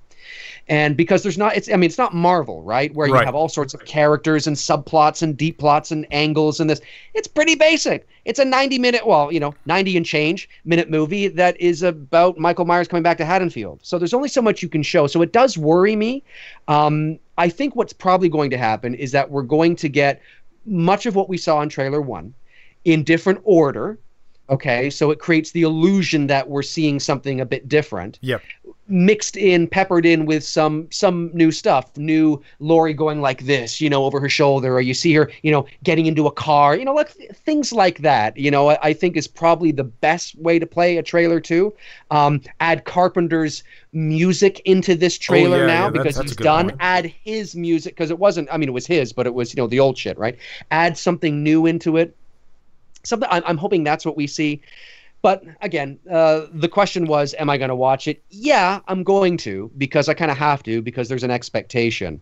Thankfully, I hope they don't show too much that gives it away. But Mike makes a great point. There's that, you kind of have to watch it to kind of be able to comment on it and have that sort of evil level playing field. In terms of the people that are looking up to you to make your thoughts and opinions on it. I'm just hoping. I got asked a couple of weeks ago, do you think it's going to drop any day now? Oh, it's coming. And I just had this feeling that the rest of August it wasn't going to happen. Yeah. Sure enough, it didn't happen. But it's coming. I hope it doesn't come before TIFF. I hope so. Yeah, it could be just a scene. Like maybe they just show us, hey, we'll give you like a 2-minute clip of just one scene, and it's like Myers after the escape, and he steals a car, and then he's like speeding, and then somebody says, "Hey, jerk, speed kills." Or show what you showed at Comic-Con. I mean, what they showed at was pretty much a scene. Yeah. You're right. Well, I mean, what they showed at the the name escapes me now. The convention for all the movie something in Vegas now. CinemaCon. What they showed at CinemaCon was what we saw. I mean, when you read the transcript of what they showed at CinemaCon, that's what they released 2.5 months later. And here we thought, oh no, it's probably, they're probably tweaking. No. They waited 2 months to release that. Well, they showed a scene pretty much at Comic-Con in July. Release that. If it's strong, release it, and then just let the chips fall where they may, and call it a day. And then there will be TV spots to follow as we hit October. So the bottom line is you already have your audience with that first trailer. So why risk putting out a subpar second trailer? That's the scary thing. So right. I don't know. Any final thoughts from you guys overall on anything on this before we close this thing down, Mike and Jay? Okay, so my final thoughts, Lee. Yes. I'm glad you brought this up. Thank you. I'm glad you brought this up, Lee. Look, Michael Myers is the greatest hockey killer of all time. Perfect way to end it. Dreams and will fuck you up no matter what you do. Yes. Can I get a Loomis impersonation? What do you want to hear, Lee? Lee? We're doing this goddamn podcast, and including people here than a piece of shit. Than a begging on a horse shit serial killer. You want a real serial killer? Go find Oprah.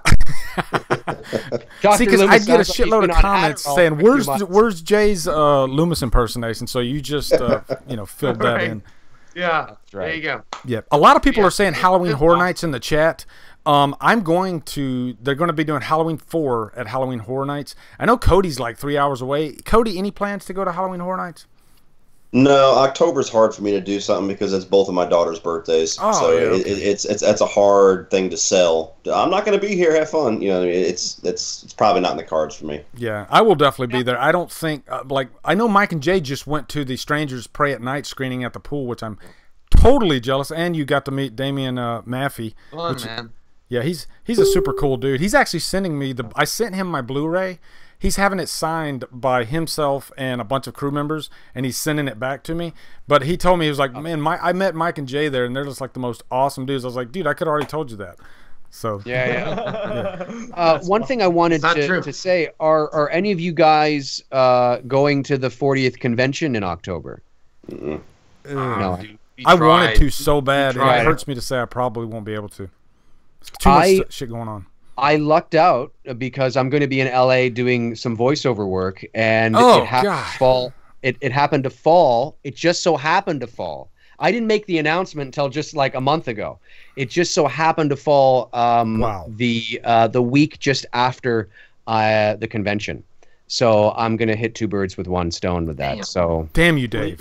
that's going You to get to go to TIFF, and you get to go to In that? conclusion, That's fucking amazing. Can you Fuck just you. close Dave's fuck Skype? in Just conclusion. make the window go away. Dave is an Go. asshole. That's the Go theme away of from this my whole head. thing. That's right. That's good. That's right. Yeah. Yeah. It's going to be interesting. I don't know what to expect from the. I mean, it's going to be interesting. I'm looking forward to going. They've if you go to the website, they've got some the usual suspects that will be there. But Erwin Yablans will also be there. Yeah, he's going to be there, and the original Judith.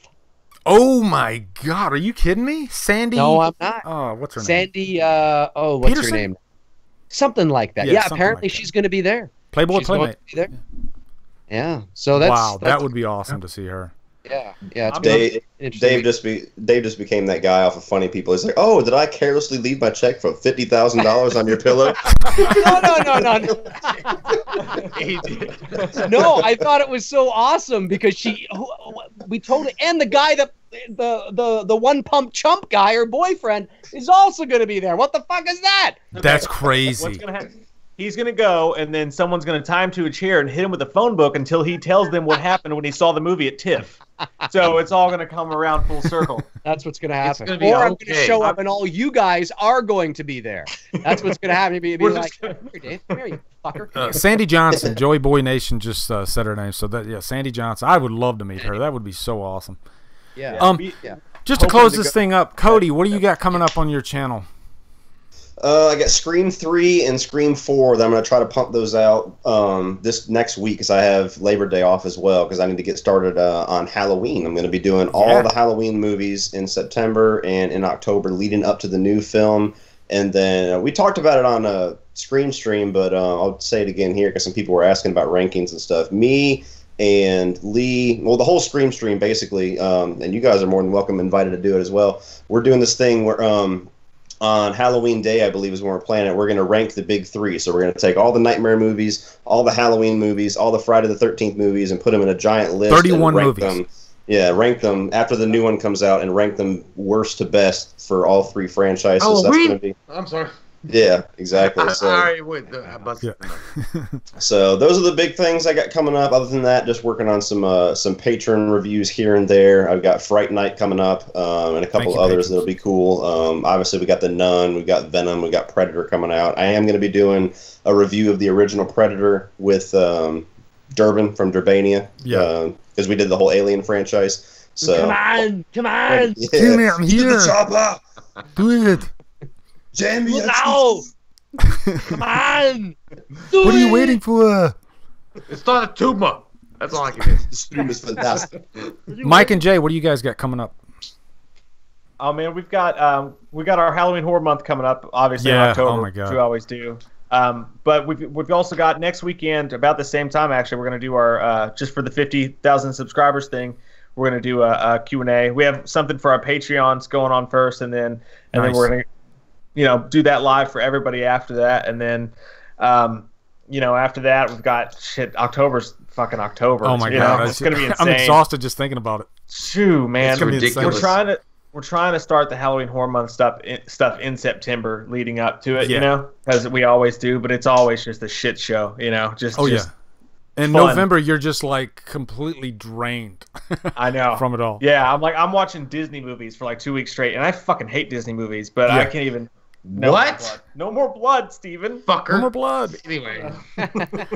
Dave, what about you? What do you got coming up? Myself, but okay.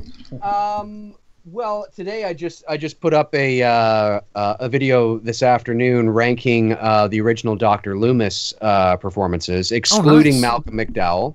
Because that's I noticed that when we're talking, well, I mentioned this in the video too, that I noticed that when people do Halloween rankings or anything in terms of rankings when it comes to Halloween, it's usually ranking the masks, ranking the movies, ranking the performances of all, the Michaels, but very few people actually rank Loomis. So, I ranked Donald Pleasance's performances, so you can check that out. That's on my channel now. With TIFF coming up next week, I'm going to be covering the event, not in an official news way, in my own Dave McRae way. And I'm attending the premiere with my buddy Bruce, so we'll be hopefully maybe even doing a live stream from the premiere. Because we plan on going down early enough, like the movie's not till like now, at night, right? But we plan on going down and grabbing some dinner, and I'll be posting some shit and taking some photos and maybe doing a stream and whatnot. So look out for that. And also, too, if I can, in October, when I'm actually there for the 40th, I'm thinking, if I have the time, of doing a live stream on my channel from the Strode House. So I thought that'd be awesome. That would be cool. I'm going to sit on the stoop and maybe do a live stream, or maybe even from the Myers house or something. We'll see. I can't promise anything because I gotta, who knows, right? But that's sort of the wheels are in motion to kind of do that. So yeah, cool. I got a lot of Halloween content coming up. I got the last of my revisited reviews. Rob Zombie's Halloween is within the next week or two. I'm going to be doing that. I got 31 Days of October coming up. That's a weekly special. All you gentlemen are going to be part of that. Yes. And I think one of my most ambitious things I'm going to do is, starting on the 8th, I'm going to do a daily Halloween vlog, and it's going to be like a 5-10 minute video on each movie. It's not going to be a review. It's just going to be kind of like me holding a camera while I'm watching one of the movies, kind of like what I do with Drumdums Watches. And I'll be talking about like a certain scene that I like out of every movie, or maybe dislike. Very cool. Yeah, so that's going to be something ambitious and fun.